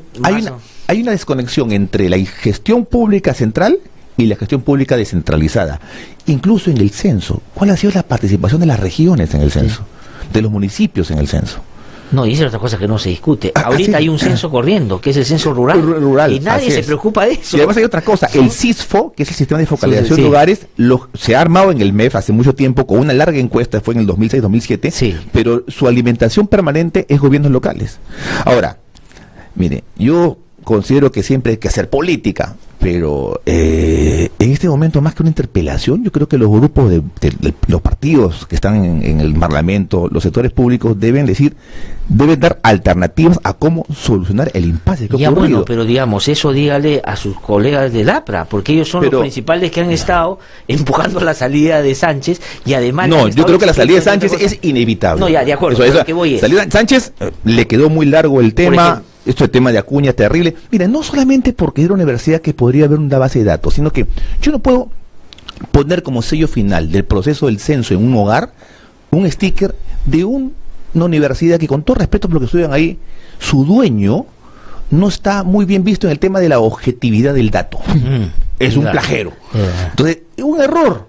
Y además, ¿cuánto valen 300.000 polos, Glaxer? Vale 1,5 millones de soles. Digamos que el Estado perfectamente podría haber puesto, pagado, sin duda. Ahora, pero ayer Aníbal Sánchez salió a decir que se quejan tanto porque también firmamos con la San Martín en el 2007 el INEA. Pero pero no estuvo en el sticker. O sea, digamos, ahora critican. No, yo no critico. Porque, digamos, la Vallejo les parece que no está bien. Pero en su momento nadie levantó la voz sobre el tema. Es descriteriado el tema de la Vallejo, pero además hay una cosa, tú puedes hacer convenios con todas las universidades, pero mira bien tu producto, o sea, cómo te ve la gente si tú sacas un producto final, que es el sello del censo, con una universidad que tiene serios cuestionamientos. Yo no niego que pueda haber convenios con todas las universidades, pero bueno, ¿quién está en el sticker? Se concursó eso. Pero ¿cuál es su punto de vista? Que porque la Vallejo está mal vista o su dueño está mal visto, no vale poner la Vallejo, o en general ninguna universidad debería ponerle sello. Yo creo que ninguna debería. O por lo menos un conglomerado de universidades muy rescatables que han dicho, bueno, hemos ayudado en esto en el censo. Yo no sé cuál ha sido la contrapartida de la Vallejo al censo. Solamente son los polos. Bueno, los polos puedo pagar el Estado. Y además hay otra cosa, si tú eres jefe, es el tema, pues, si tú eres jefe de una entidad como el INEI, tú tienes que ver las consecuencias políticas de tus actos. ¿No? ¿Qué piensan los otros? Eso es clave, en política hay que hacer las cosas y también parecerlas. Entonces ahí creo que es un error terrible de Aníbal Sánchez, entonces le ha costado el puesto. Pero además no solamente eso, el levantamiento de la data, ¿no? Yo converso con mucha gente, mira, yo tengo un amigo que me dice, oye, a tu cuñado, a mí sí, pero a mi cuñado no, a mi suegro no. Y yo de cada 3 taxistas que he subido, uno no ha sido censado, o sea, ya la cosa está ayer me encontré yo con unos amigos que me decían que en su edificio de 6 pisos no habían censado el tercero y el cuarto, habían censado el primero, el segundo, porque se quedaron sin material. Ya, bueno, eso implica claro, eso, hay muchas cosas, ¿no? Pero bueno, yo creo que el esfuerzo cívico del domingo pasado, de ver Lima vacía, el Perú vacío en las calles, yo creo que no puede ser punto de una discusión de a ver quién tiene la responsabilidad política, sino que vamos a encontrar alternativas. O sea, a ver, ¿qué opina la Católica sobre esto? ¿Qué opina la UNI? ¿Qué opina la de San Marcos? ¿Qué opina la Villarreal? ¿Sobre qué hacer? ¿Qué opinan los partidos con sus técnicos? Señor, hay técnicos que de primera, que son el carcelero de Aramburu. Bueno, a ver, ¿qué opina el señor Aramburu? ¿Cómo salvamos la data? Claro. Yo creo que ese es el tema fundamental. Después se podrá hacer informes al Congreso y más cosas. O sea, ¿le parece a usted innecesario que, por ejemplo, lleven esto al Congreso de la República para una investigación parlamentaria? Y todo decimos, yo creo que la fiscalización puede invitar a quien quiera y es su deber, pero de ahí cambiar la agenda, o sea, cambiar el buen clima nacional que se genera por un tema que puede ser tangencial y lúdico, como es el deporte, ese clima de, oye, al país hay que empujarlo. y el clima de un nuevo gabinete o una nueva primera ministra a focalizar nuevamente en el tema de que lo que pasó en el censo. Uno, rescatemos el censo, la información y el esfuerzo que se puede dar. El señor Sánchez ya pagará sus culpas, pero enmendemos y caminemos para adelante. Pero y digamos, salvemos el censo rural. Así es. Eso se tiene que recuperar. Como sea. Porque, digamos, ojalá el problema fuera solo Sánchez, que se va y se resuelve el asunto. El asunto es qué hacemos con eso. La plata se invertir. Y otros están hablando de hacer otro censo, lo que significaría pues una cosa tremenda también. Bueno, traslademos a otro escenario. El APRA. Digamos, si hacen un censo, digamos, no necesita media hora para contar cuántos militantes tiene, ¿o no? No, es que es tu deseo. No, planteo, ¿cómo va? Bueno, usted, hay que decir que está distante de lo que está pasando en el partido. Sí. ¿Por qué? Porque, bueno, yo fui dirigente de la dirección política durante muchos años, cerca de 2010 hasta el 2017, último congreso al que participé, fui a dejar mi cargo a informar sobre mi gestión. Y ya pues ya tengo que hacer una vida profesional, pero yo sigo siendo militante, voy a mi base de Pueblo Libre, a unas reuniones, pero no tengo responsabilidad sobre las decisiones que se toman, ¿no? ¿Está de acuerdo usted con la elección, por ejemplo, del nuevo secretario? ¿O usted es parte del grupo que más bien ha impugnado y ha dicho que esto ha sido totalmente arreglado? Fui elegido en el 2010, y en el 2010, cuando Mauricio Mulder perdió, hubo una coalición entre Omar Quesada y Jorge Castillo, y ganaron a Mauricio Mulder, a las 10, digamos, la solución la dio García, ¿no? Porque si no había sido una confrontación terrible, porque eran dos generaciones de políticos dentro del APRA. Y hay que evaluar si la alianza fue la mejor, ¿no? ¿Y a usted le pareció bien, no? O digamos, por los hechos. En perspectiva, yo creo que no aprovechemos esa alianza, ¿no? Ajá. Muchos errores. Y bueno, y además, mira los resultados electorales, ¿no? Y la alianza que tuvieron con el PPC en el último proceso electoral. También, pero hablo sobre eso. Entonces, después de eso se incorpora Mauricio Mulder a la comisión política. Yo creo que por más discrepancia que pueda haber con Jorge, yo creo que Jorge actúa mal en haciendo una apelación al jurado de un congreso que evidentemente lo perdió. Yo creo que también debemos incorporarlo a Jorge a la comisión política actual. O sea, el APRA son pocos, o somos pocos. Y yo creo que tienen que incluirse a todos que pueden aportar en una dirección en el partido. Pero son los mismos, pues ese es el problema. Sí, o sea, digamos, no se puede hacer la renovación. Pero son los, claro, yo postulé al congreso, no gané. Son los mismos porque fueron elegidos por yo sé, pero a lo que voy es que el APRA se resume básicamente en su representación parlamentaria. Ahora sí. Eso es. Ahora sí, pero el APRA es solo eso, digamos. Pero ahora. el nuevo CEN es gente muy joven y muy buena. Sí. Entonces yo creo que hay gente ahí de primera, chicos nuevos de primera. Yo hace 2 sábados estuve con Hernán Garrido en una charla en el partido. Y había 120 jóvenes. ¿Quién hace eso en tiempo de crisis? Nosotros. Entonces creo que sí hay que integrar y definir algunas cosas. Creo que hay una serie de algunas antenas equivocadas contra el gobierno. ¿Cuál es nuestra relación? ¿Somos oposición? ¿Somos aliados en oposición? Pero ¿cómo ve usted a la distancia un poco el comportamiento del APRA con el no gobierno? Lo veo, creo que debe haber una posición más cohesionada, ¿no? Veo a Jorge colabora con el gobierno, veo a Mulder mucho más radical con el gobierno. Y eso es una mala señal. Pero de repente ver a Mulder y a Del Castillo no lo lleva a uno a saber cuál va a ser el movimiento siguiente del APRA, sino ver cómo se está moviendo Alan García. Y Alan García en los últimos días ha sido muy crítico, furibundo con el gobierno, inclusive a propósito de las investigaciones que le han iniciado en el Ministerio Público, ha salido a decir que sería bueno que investiguen a esos funcionarios que en la época de Toledo llevaron a la práctica lo que Toledo ofreció por coima a Odebrecht, o sea, Pedro Pablo Kuczynski. Lo que hace Alan García creo que también es defenderse, ¿no? O sea, que te pongan como cabeza de una organización criminal a Pilar Nores, a mucha gente ahí, o sea, me parece una tontería, ¿no? Descabellado, y él reacciona. Yo no coincido en el 100% de sus apreciaciones. ¿Qué cosa es lo que no coincide centralmente, digamos? ¿Cuál de las cosas que ha hecho García le parece a usted que cruzan el límite de la defensa personal con lo que puede ya perjudicar al partido? Si puede haber un personajillo en el gobierno que está atrás de esta acusación, puede haber. Pero yo no creo que el gobierno actual en su conjunto esté atrás de las acusaciones. Que esté persiguiendo a García. No creo en eso. Él tiene derecho a sospechar. Pero no creo eso, al contrario, creo que hay mucha gente en este gobierno, algunos cargos que tienen una buena referencia a lo que hicimos en el 2006 al 2011. Además tenemos exministros en este ministro, 2 por lo menos, 2, y un ex viceministro de ministro. Yo no lo veo. Estamos hablando de quién, de Mercedes Arauz, Ferrero, Mercedes Arauz, y Bessler fue viceministro. Viceministro. Claro, gente que Cayetana Jovín fue viceministra nuestra. Sí. Y entonces, yo no creo que haya una cosa del gobierno contra Alan García, pero sí creo que es muy injusto lo que se hace contra él, esa acusación. Además hay un tema que es claro, yo entiendo que puede haber un clima negativo con respecto al expresidente Alan García. Y tal vez hay culpas nuestras en gestos, en temas. Pero nadie dice que él y en el ha comportamiento, recibido plata. o sea, digamos, hay hechos de corrupción que se produjeron en el gobierno de Alan García. Sí, mira, digamos, este sinvergüenza Cubas, sí, que no es aprista y que es el responsable de toda esta porquería, ¿no es cierto? Este señor nos jala a todos. Pero de ahí responsabilidades individuales en Alan García, ese señor Cuba, persona. Entonces manejaba el gobierno, porque tenía una capacidad increíble. El señor era ministro de Comunicaciones, pero armaba las cosas en el Viceministerio de Transportes. Eso debe responder y le daban coima, inclusive antes de que fuera viceministro. Alguien le tiene que haber dado la cobertura. Eso que lo diga él, ¿no es cierto? Y además, ¿quién lo nombró de viceministro? Enrique Cornejo. Bueno, y que responde, chico, Cornejo dice que Cornejo sentado ahí me ha dicho, yo no, me ha traicionado. Entonces yo le he preguntado y le he dicho, me ha dicho no, o sea, yo le traje, pero no sabía que él hacía esa cosa. Pero quién sabía. Y le pregunta y yo le digo, señor Cornejo, entonces, si usted no le daba esa cobertura, porque alguien por encima de él tenía que darle la luz verde para que él pudiera ofrecer y después materializar lo que ofrecía.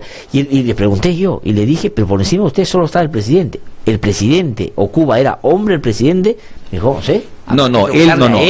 Es que yo corramos casi bien, esa Cuba en ningún caso era hombre presidente. Bueno, pero para nada. de actividades o de la creación de un instituto. Ya, pues, 91 que le llevó Cornejo. Ya.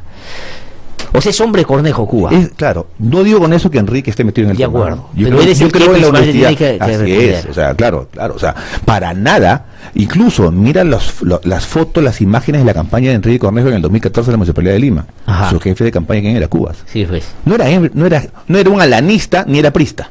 De acuerdo. Entonces, que ese es un tema. Entonces, sí me parece absolutamente muy injusto con el expresidente García. Ya el tema político hablaremos en otras circunstancias, que se diga que está igual. No, hay gente que dice, le di a Toledo, le di a Humala, le di a Nadine. Sí. Eso no ocurre con Alan García. Sí, pues, pero digamos... Y él tiene derecho a defenderse. No, él tiene derecho a defenderse, pero ahora el Ministerio Público ha iniciado una investigación y van a ir a preguntarle al señor Barata y al señor Odebrecht sobre AG, si es Alan García o no. Sí. El señor... digamos, uno de los principales publicistas, Joao Santana, de Odebrecht, y que trabajaba en las campañas que Odebrecht le pagaba para que haga candidatos presidenciales en otros países, dijo, por ejemplo, que en la última campaña Odebrecht le pidió que le hiciera la campaña a Alan García Pérez, y que él dijo no, porque estaba muy ocupado, o ya estaban todos estos runrunes de que venía la justicia por el tema Lavallato. Es decir, el vínculo que García tenía con Barata. ¿Quién le pidió a...? La gente de Odebrecht. Marcelo Odebrecht le dijo a Joao Santana, que era el publicista que hacía campañas en varios países, claro, pero le dijo, ahí va a García en el proceso electoral. Yo era dirección política en el 2016, he sido candidato en el 2016, pero para nada, ni un rumor de los brasileños. No. Además, pero para nada ayuda a los brasileños, oye, reunión, nada, para nada. Es que no, digamos, no pasaban pues por el CEN del partido. Pero Barata hablaba con el presidente la vez que quería en el Palacio de Gobierno, y Odebrecht también. Pero ahí la pregunta es... Sí, pero Barata mismo ha dicho, que tú dices, Barata dijo en la comisión del señor Tejada, dijo, nunca nosotros nos atreveríamos a ofrecerle algo a Alan García. Pero Barata también dijo en la comisión Lavallato que Odebrecht era honesta. Y es empleado de Odebrecht. Tenían elementos inclusive para actuar. Pero mi pregunta en relación a eso es la siguiente, ¿no?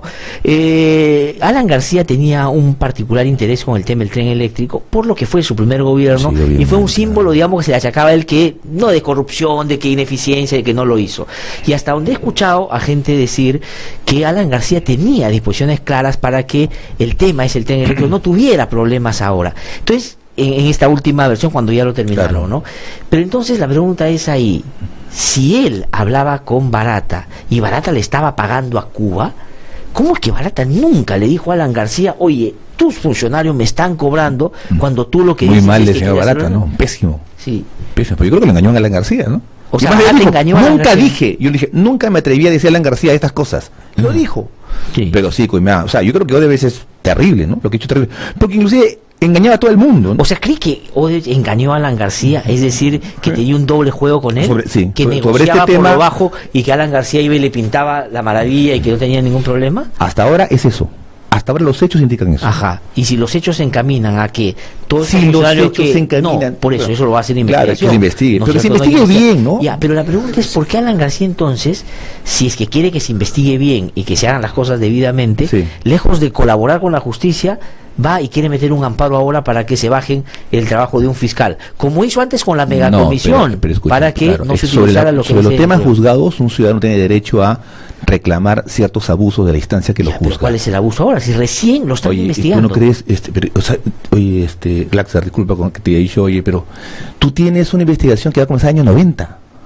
Ya, pero ¿y? El año 90, o sea, hay cosas que ya se archivaron, se investigaron, año 90, o sea, y en el año 90, por 3 años, y concentrarme en responderle al fiscal cosas y más cosas. Ya. Entonces, hay procesos que se cierran. Ya, y para abrirse tiene que haber indicios. Ya, pues, eso es lo que hay. ¿Quién dice? El fiscal ha establecido y ha identificado una cadena de hechos que dan cuenta de realmente una organización que esos 11, 10 departamentos de Pilar Nogueira que son producto de una venta de una casa grande es parte de una coima? Digamos, el fiscal cree que sí. Pero el fiscal cree que sí, cuando 6 meses antes dijo que no había lugar a ninguna investigación. Bueno, pero dijo ese mismo fiscal. No, ese mismo fiscal no. Ese mismo. Dijo que no tenía ese mismo. Cuentas en su, no, el mismo fiscal. Ya bueno, digamos, pero para no entrar al tema legal, ¿cuál es la posición de, digamos, el partido frente a la situación particular de Alan García? No, se le ha defendido, ¿no? Es nuestro expresidente. Pero ¿cuál es la suya, por ejemplo? La de Mulder que dice, pongo las manos al fuego por Alan García, porque lo ha dicho, o la de Jorge el Castillo que dice, pongo las manos de Mulder al fuego por García. O sea, digamos, él ha marcado su distancia en algunos temas también. ¿No escuchó decir a Jorge eso? No, pues digamos, no defiende como Mulder a Alan García en estos temas. Pero Jorge ha estado en la conferencia de prensa con la cual, o sea, han estado los 5 parlamentarios. ¿Cuál es, digamos, el vínculo del partido, o cree usted que está alejado ahora, debería ser el vínculo del partido con Alan García? ¿No es cierto? Antes era, digamos, un vínculo inevitable, porque era la gran figura política, que nadie a estas alturas va a desconocer, era la gran locomotora del partido, 2 veces presidente, ¿no es cierto? O sea, eso era indiscutible. ¿Hoy día García es indiscutible en el APRA?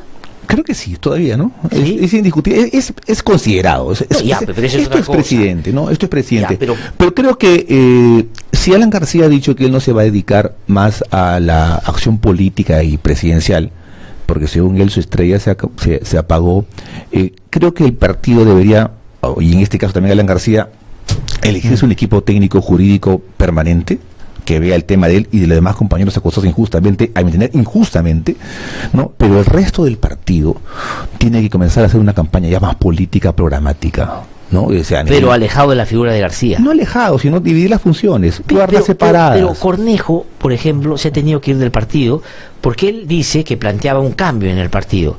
Es más, mira, no me hagas discutir. Sí, sobre la relación del APRA con Cornejo, yo quisiera solamente referirme cuando él esté presente. Sí. Yo tengo serias discrepancias con su salida.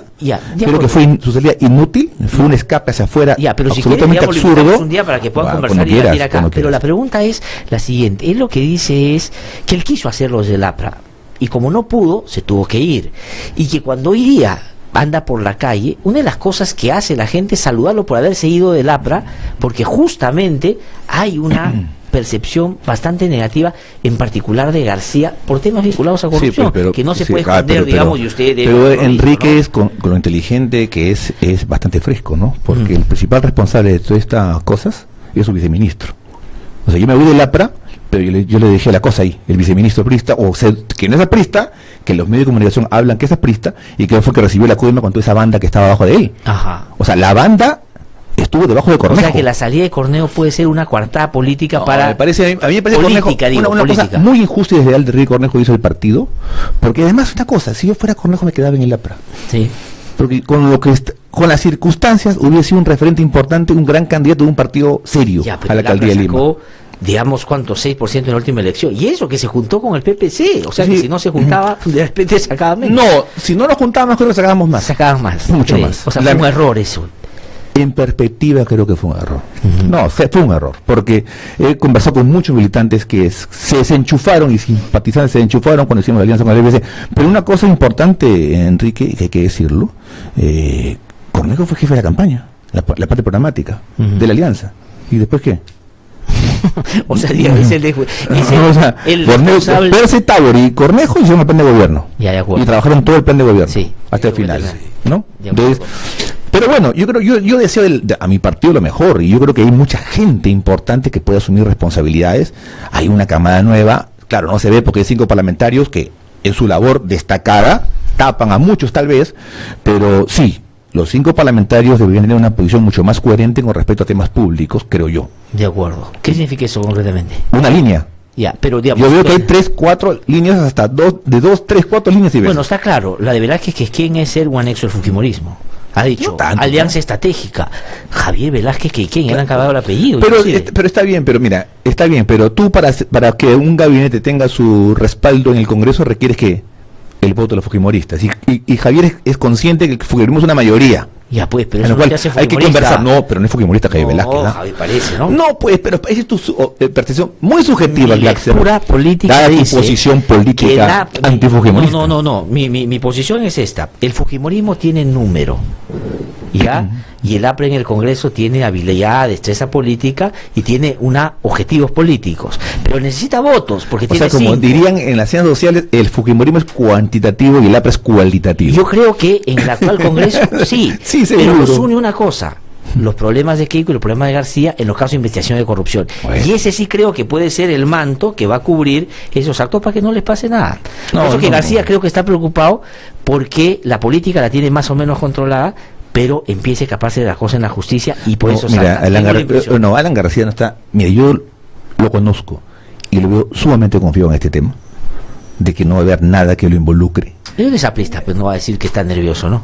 No, yo lo veo, García no reacciona así. No, pero es que no, yo creo que pero claro, reacciona con se indigna, pero te diste todo, o sea, ya, oye. Entonces, mira, y además la gente que quiere que Alan García no esté en la política, todo el día le jala el saco a Alan García. Entonces regresa Alan García. Es lógico. Ahora, es una respuesta lógica. Terminando y habíamos centrado nuestro análisis sobre la corrupción en la época de García, en Cuba, Cornejo y todo ese grupo que usted dice tiene que explicar las cosas.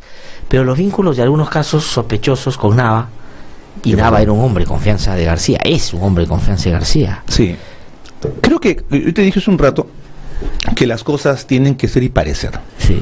Y yo confío absolutamente en la inocencia de mucha gente de mi partido. De García, por ejemplo. Confía en inocencia de García. Sí, de García. ¿Y duda de alguna? No. Digamos, duda en el sentido. No, pero yo sí creo que ha debido haber gestos. Mira, si yo soy un empresario, que me dedico a los servicios de transporte, y mi padre, secretario general de Palacio de Gobierno, yo evito tener contratos con las empresas que tengan obras con el gobierno. No porque fue a ser malo, es legal. Sí. Pero da que hablar.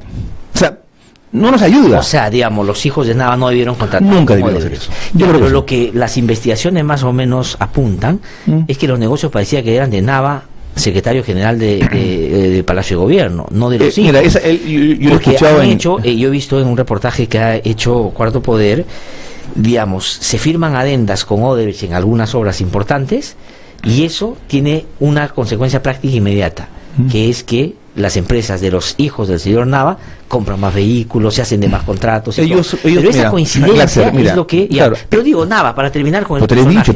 Yo te digo una cosa, si yo fuese sido los hijos de Lucho Nava, no hubiese hecho gobierno con... ¿Usted cree que Nava no está metido en esto? Yo creo que Nava no está metido, pero los hijos no debieron hacer para nada negocios con una empresa que tenga tanto servicio como el Estado. De acuerdo. Mire, yo tengo una cosa... Sí, tengo que terminar. Sí. Yo a amigos míos, a parientes míos, cuando era viceministro, no los recibía porque sabían que me iban a pedir algunas cosas. Entonces yo creo que en la política hay que ser y parecer, y ahí fallamos en ese tema. Señor Javier Bardea, muchas gracias. No, gracias por la invitación. Ya vendremos a hablar sobre el tema universitario y cultural, libro también, y muchas cosas que estamos haciendo. Y que le vaya con todo gusto. Ahí en la gracias por la invitación. De investigaciones, ¿no? Es la editorial universitaria. Estamos haciendo varias reformas y espero algún día conversar sobre ellas contigo. Por supuesto, con el gusto. Un gran abrazo, gracias. Muy amable. Tengo que ir a una pausa, regreso un instante para conversar con Nelly Luna, periodista de Ojo Público, que viene a contarnos también de los vínculos de la criminalidad organizada con la política. Ya regreso. Soy Carolina Ollague, hermana de Dora Ollague, estudiante de la Universidad Nacional Enrique Guzmán y Valle, La Cantuta. Ella fue detenida, desaparecida, torturada y ejecutada extrajudicialmente la madrugada del 18 de julio de 1992 por el Destacamento Colina, el grupo armado dirigido por el expresidente Alberto Fujimori, quien hoy está preso por los crímenes cometidos. El indulto es un insulto. Aquí lo que tenemos claro en el programa No Hay Derecho es que nos debemos a ustedes que gentilmente nos siguen todos los días. Y tenemos una gran y primera responsabilidad: defender y promover el sistema democrático. Y cuando la democracia esté en riesgo, los periodistas no podemos ponernos de perfil. Tenemos que ayudar a protegerla. No hay derecho, a través de los 104.7 FM de RBC, una producción de IDL Radio. La audiencia ha terminado. Queda usted detenido. Pero, ¿y mi familia? No sabe. Detenido. El Registro Nacional de Detenidos y Sentenciados trabaja de la mano con la policía, fiscalía, poder judicial y los penales, proporcionándote una rápida información sobre tu familiar detenido y privado de su libertad en todo el país. Ayudando a garantizar tus derechos fundamentales y los de tu familiar detenido. Ubícanos en las oficinas de las fiscalías a nivel nacional. Que alguien me diga si ha visto a mi esposo, preguntaba la doña.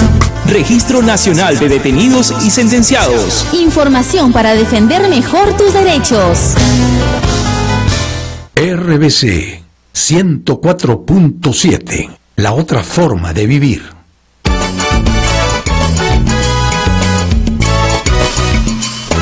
Son las 8:48 de la mañana. Estamos de vuelta aquí en No Hay Derecho. Y está aquí en nuestros estudios Nelly Luna, periodista de investigación, editora general del portal Ojo Público. Ya yo en varias oportunidades aquí en el programa, y cuando he tenido programas en otras emisoras, he no solo recomendado Ojo Público, que es, me parece, una investigación muy importante, pero creo que combina dos cosas que a estas alturas son muy útiles para entender muchas de las cosas que pasan en el país, en la economía, en la política, en lo social. Un periodismo de investigación muy serio y exhaustivo, riguroso, pero a la vez, digamos, herramientas que las nuevas tecnologías dan para que ese periodismo sea útil para los ciudadanos y para los periodistas y otros medios de comunicación también, y creo que ellos lo hacen de una manera muy armónica, correcta, y además tienen revelaciones muy importantes. Nelly, ¿cómo estás? Qué gusto saludarte, muy buenos días. Hola, Lázaro. Gracias por haber venido esta mañana a conversar con nosotros. Bueno, no voy a poder hablar de todas las investigaciones, pero sí quisiera sentarme en las últimas que han producido y que están relacionadas a caracterizar un poco la política desde quiénes son los que le ponen plata a la política, ¿no es cierto? Es decir, buscar establecer cuál es la telaraña de contactos de determinada gente que está involucrada en graves delitos de criminalidad organizada, que ven en la política tal vez el escenario de protección o salvación y por lo tanto le ponen mucha plata. Entonces ustedes lo que han hecho es una base de datos que no existía, y por eso es una importante novedad también, para cruzar esa información, es decir, los partidos políticos vigentes con inscripción y participación en las elecciones y gente que está procesada, investigada, en juicio por determinados crímenes. Y cuéntanos a nuestros oyentes, cuando han cruzado esas dos cosas, ¿qué cosas han encontrado? Sí, lo que encontramos, bueno, y partimos de una premisa que es que solo estableciendo relaciones puede el periodismo entender un poco cuál es la penetración o el nivel de penetración de dinero de origen irregular o ilícito. Entonces, construimos dos bases de datos. Una, la de aportantes, incluyendo aquellos que no aparecen en el padrón de aportantes oficial, por ejemplo, los aportes que recibió en algún momento Fuerza Popular por parte de la familia Hajduk, o el de Sánchez Miranda en el caso del APRA, sí. Se van incorporando. Esa base de datos inicial de aportantes se cruzó con una que se elaboró de todos los personajes involucrados en casos de investigación por crimen organizado. De acuerdo. Entonces son 56 casos que se han documentado, se elaboró en la base de datos con todos los nombres de personas que están siendo investigadas.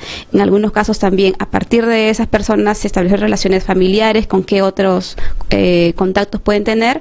Se cruzó con los aportantes y lo que encontramos es que hay alrededor de 850 relaciones existentes entre aportantes de campañas políticas y vinculados por crimen organizado. De acuerdo, ¿no? Vinculados con crimen organizado, ustedes se refieren que hay investigaciones en en curso. Sí. No es una nota periodística que sacó en un medio y por lo tanto se le atribuye a alguien algún vínculo, sino que en este momento están bajo, digamos, investigación en, digamos, algunos casos, y en algunos otros he visto que ya están más avanzados, inclusive el nivel de vínculo con determinadas actividades delictivas de algunos de ellos. Sí, son 3 tipos de documentos, ¿no? O sea, documentos a nivel policial, por ejemplo, los casos que está investigando, monitoreando la DEA, que pueden estar en la DEA en Estados Unidos, pero no necesariamente aquí.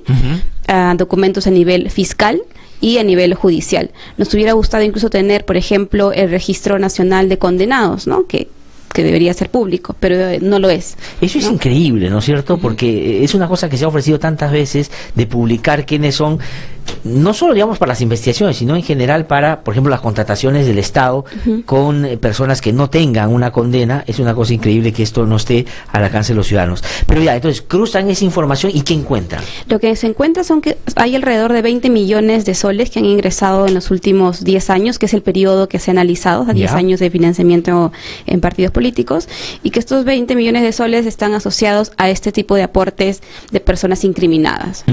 No es una cifra muy alta, porque lo que se encuentra en total en estos 10 años son más de 300 millones de soles, pero lo que nosotros intentamos contar a través de la herramienta y en los mapas de relaciones que cada partido tiene, son 65 con mapas de relaciones, es que las relaciones son importantes para entender el juego político. Claro. ¿No? Entonces, nosotros desde el periodismo no somos ni fiscales ni jueces para encontrar necesariamente comprobar el delito, pero sí lo que queremos mostrar es que existen relaciones en algunas organizaciones que las hacen tener un perfil de más alto riesgo sobre otras, ¿no? De acuerdo, no, y además que para un fiscal que esté investigando estos casos, termina siendo fundamental lo que ustedes han hecho, porque ahí él sí puede encontrar algunas pistas a seguir para completar las investigaciones que está desarrollando sobre financiamiento de partidos. Pero el hecho de que sean 20 millones, que tampoco es poca cosa, son 20 millones, pero de 300 que se han movido en estos años, también puede ser, porque he visto los montos que algunos de ellos dan a las campañas, porque claro, una cosa es la que te dan formalmente, ¿no es cierto?, en las campañas, pero hay otras maneras también de cómo estos colaboran y contribuyen con las campañas que no están cuantificadas, justamente. Sí, exacto, y eso es lo importante de un mapa de relaciones, ¿no? Porque el aportante que aparece ahí declarado es la verdad del partido político. Exactamente. No necesariamente es la verdad real. Sin embargo, conocer cuál es el entorno de esa persona nos ayuda a entender los vínculos, ¿no? Y el mapa y esa plataforma tiene por eso esa prioridad, más que decir estos son y estas son las cifras reales, que no lo son, porque nosotros también asumimos que es una base de datos preliminar. Lo que buscamos es que se entienda que hay que ir un poco más allá del que aparece en el papel. Ya, de acuerdo. Y esa parte... El entorno familiar, societario, amical, ¿no? Cuando ya un operador de justicia, un fiscal, no solo, digamos, tiene la obligación de ir más allá para identificar esos nexos. Pero esta relación que han establecido entre gente vinculada a la criminalidad organizada y la política da cuenta que hay dos agrupaciones que son las que más vínculo, claro, que ustedes han encontrado, han establecido en estos dos sectores. Uno es el fujimorismo y el otro es el APRA, ¿no es cierto? Cuéntanos a nuestros oyentes, digamos, más o menos qué porcentaje de lo que ustedes han revisado tiene que ver con vínculos con estas dos agrupaciones. Sí, y aquí quiero hacer una aclaración. O sea, los dos partidos son los que tienen más relaciones, porque también son los partidos que más actividad tienen relacionados a la recepción de aportes, ¿no? Entonces, si tú tienes mayor número de aportes, la probabilidad de que haya más cruces también se incrementa. Ahora, el APRA, por ejemplo, es un caso completamente peculiar porque es el partido que más aportes ha recibido en los últimos 10 años, no en montos, pero sí en número de aportantes. Entonces tiene miles de personas que en algún momento han aportado 2 soles, 3 soles, que es un aporte al menudeo, como hemos definido, que es más difícil de rastrear también porque son aportes en efectivo, ¿no? Entonces, al tener un número tan grande de aportantes, por ejemplo, lo que encontramos fue que en el cruce, con una base de datos que hemos construido con todos los investigados por delitos ambientales, es la organización que más resultados tiene, ¿no? O sea, digamos que más vínculo tiene con un sector que está investigado por estos delitos. Sí, entonces, al final, la conclusión lo que nos dice que el APRA tiene alrededor de 46 casos asociados a más de 230 personas que tienen nexos con el narcotráfico y lavado de activos. Ajá, ¿no? Claro que, digamos, aquí hay que ver las dos dimensiones. Una, el monto, que uno podría decir, si quiere, no es tanto para lo que mueve la política, pero los contactos, digamos, no se sostienen solo en lo que se informa, sino en otras actividades y en lo que después, en el ejercicio del poder. Por eso es un riesgo que estos sectores le financien a la política, es la devolución de esos aportes cuando llegan a ser gobierno, a través de legislación, a través de una serie de actos de gobierno que se pueden dar. Y el fujimorismo es el otro. Sí, el fujimorismo es el segundo, que tiene alrededor de 100 relaciones, pero están asociadas sobre todo a casos que están en proceso de investigación, por las 4 investigaciones que tiene Fuerza Popular o los allegados a Fuerza Popular, lavado de activos, el tema de cócteles, Joaquín Ramírez, que ha hecho que particularmente todo el tema de el lavado y narcotráfico esté asociado a esta organización, ¿no? Sí, no, y digamos, ahí sobre todo es y cobra mayor fuerza cuando las agrupaciones políticas adquieren más relevancia y más poder. Es decir, cuando un partido tiene una representación tan grande en el Congreso, hay que, digo, en todos los casos hay que investigarlo, pero en esos casos con particular interés, porque ahí sí tienen capacidad de operar a favor de quienes lo financiaron, ¿no es cierto? Ese es el problema. Y el otro caso que quería yo que nos puedas brevemente contar es estos vínculos que están relacionados con esto también de algunos familiares de Susana Iguchi con Fuerza Popular, que digamos con unas circuitos, digamos, de aportes que son bien sospechosos y que ustedes han logrado determinar. Cuéntale a nuestros oyentes, por favor. Sí, lo que nos llama la atención en Fuerza Popular es que en realidad muchos de los aportes estaban asociados y con montos muy elevados durante la campaña anterior estaban asociados a un offshore, que es el Instituto Liberty. Ajá. Y además aportes por ejemplo del apoderado legal de este offshore, que es Juan Carlos Luna Frisancho, ¿no? Y esto permitió a la Fiscalía empezar una investigación también para determinar si los montos estaban siendo o lavados o no. Y lo que vemos luego, con el ingreso de los Panama Papers también el año pasado, es que habían en el entorno de Yoshiyama, que era otro de los aportantes, también compañías offshore que habían sido conformadas por el estudio Mossack Fonseca. Ajá. Y ahora también dentro de los Panama Papers se encuentra que por la línea materna, los Iguchi también crearon 2 sociedades offshore en Islas Vírgenes Británicas. Ajá. Para lo que no queda claro, nosotros hemos pedido hemos enviado 4 cartas a las empresas de los Iguchi, y no nos han querido ni siquiera aceptar las cartas, diciendo que no tienen ningún vínculo, que no tienen que hablar nada, a pesar de que los documentos y certificados dan cuenta de que sí hay un vínculo claramente establecido. Y uno de esos accionistas, el primo hermano de Keiko, es el que aparece como aportante, ¿no? Lo que a nosotros nos llama la atención es que en el tema del entorno familiar de una agrupación que aspira al poder haya tanta opacidad financiera. Exactamente. No, porque además, digamos, es legítimo que algún familiar pueda ponerle plata a una campaña, pero la manera como, digamos, transita la plata, ¿no es cierto?, que viene de una empresa que se crea, entra por un offshore, llega de tal manera, y eso es lo que llama la atención y genera pues una sospecha de que puede ser un dinero que proviene de lavado de activos. No, y además que en torno al fujimorismo y a los años que gobernó, porque al final Alberto Fujimori fue en los años 60 fundador de una de estas empresas, sí. Luego se retira. Nunca queda claro el tema financiero, o sea, todo el dinero incluso de la corrupción de los 90 no ha estado completamente esclarecido. Y mi impresión es que incluso las mismas autoridades no tienen ni idea de la cantidad de empresas que se pudieron conformar durante esos años y además en qué sociedades offshore, ¿no? Efectivamente. Oye, Nelly, lamentablemente el tiempo se me ha acabado, pero yo te quiero agradecer y te voy a invitar a ti, a Oscar, bueno, a toda la que tiene un equipazo además de periodistas, y los felicito al llegar mis felicitaciones, para seguir conversando sobre esta y otras investigaciones, y cada vez que tengan alguna publicación nos avisan para que puedan venir a contar a nuestros oyentes. Gracias. Pero creo les dejo a nuestros oyentes, y ya después de haber escuchado a Nelly, por supuesto, con el interés de que visiten Ojo Público. Es muy fácil de encontrarlos en internet, y ahí están desarrolladas, entre otras, estas investigaciones sobre las cuales Nelly nos ha contado esta mañana. Muchísimas gracias. Gracias, Glatzer. No tengo ya tiempo, hasta el día de mañana a las 7 en punto aquí en No Hay Derecho.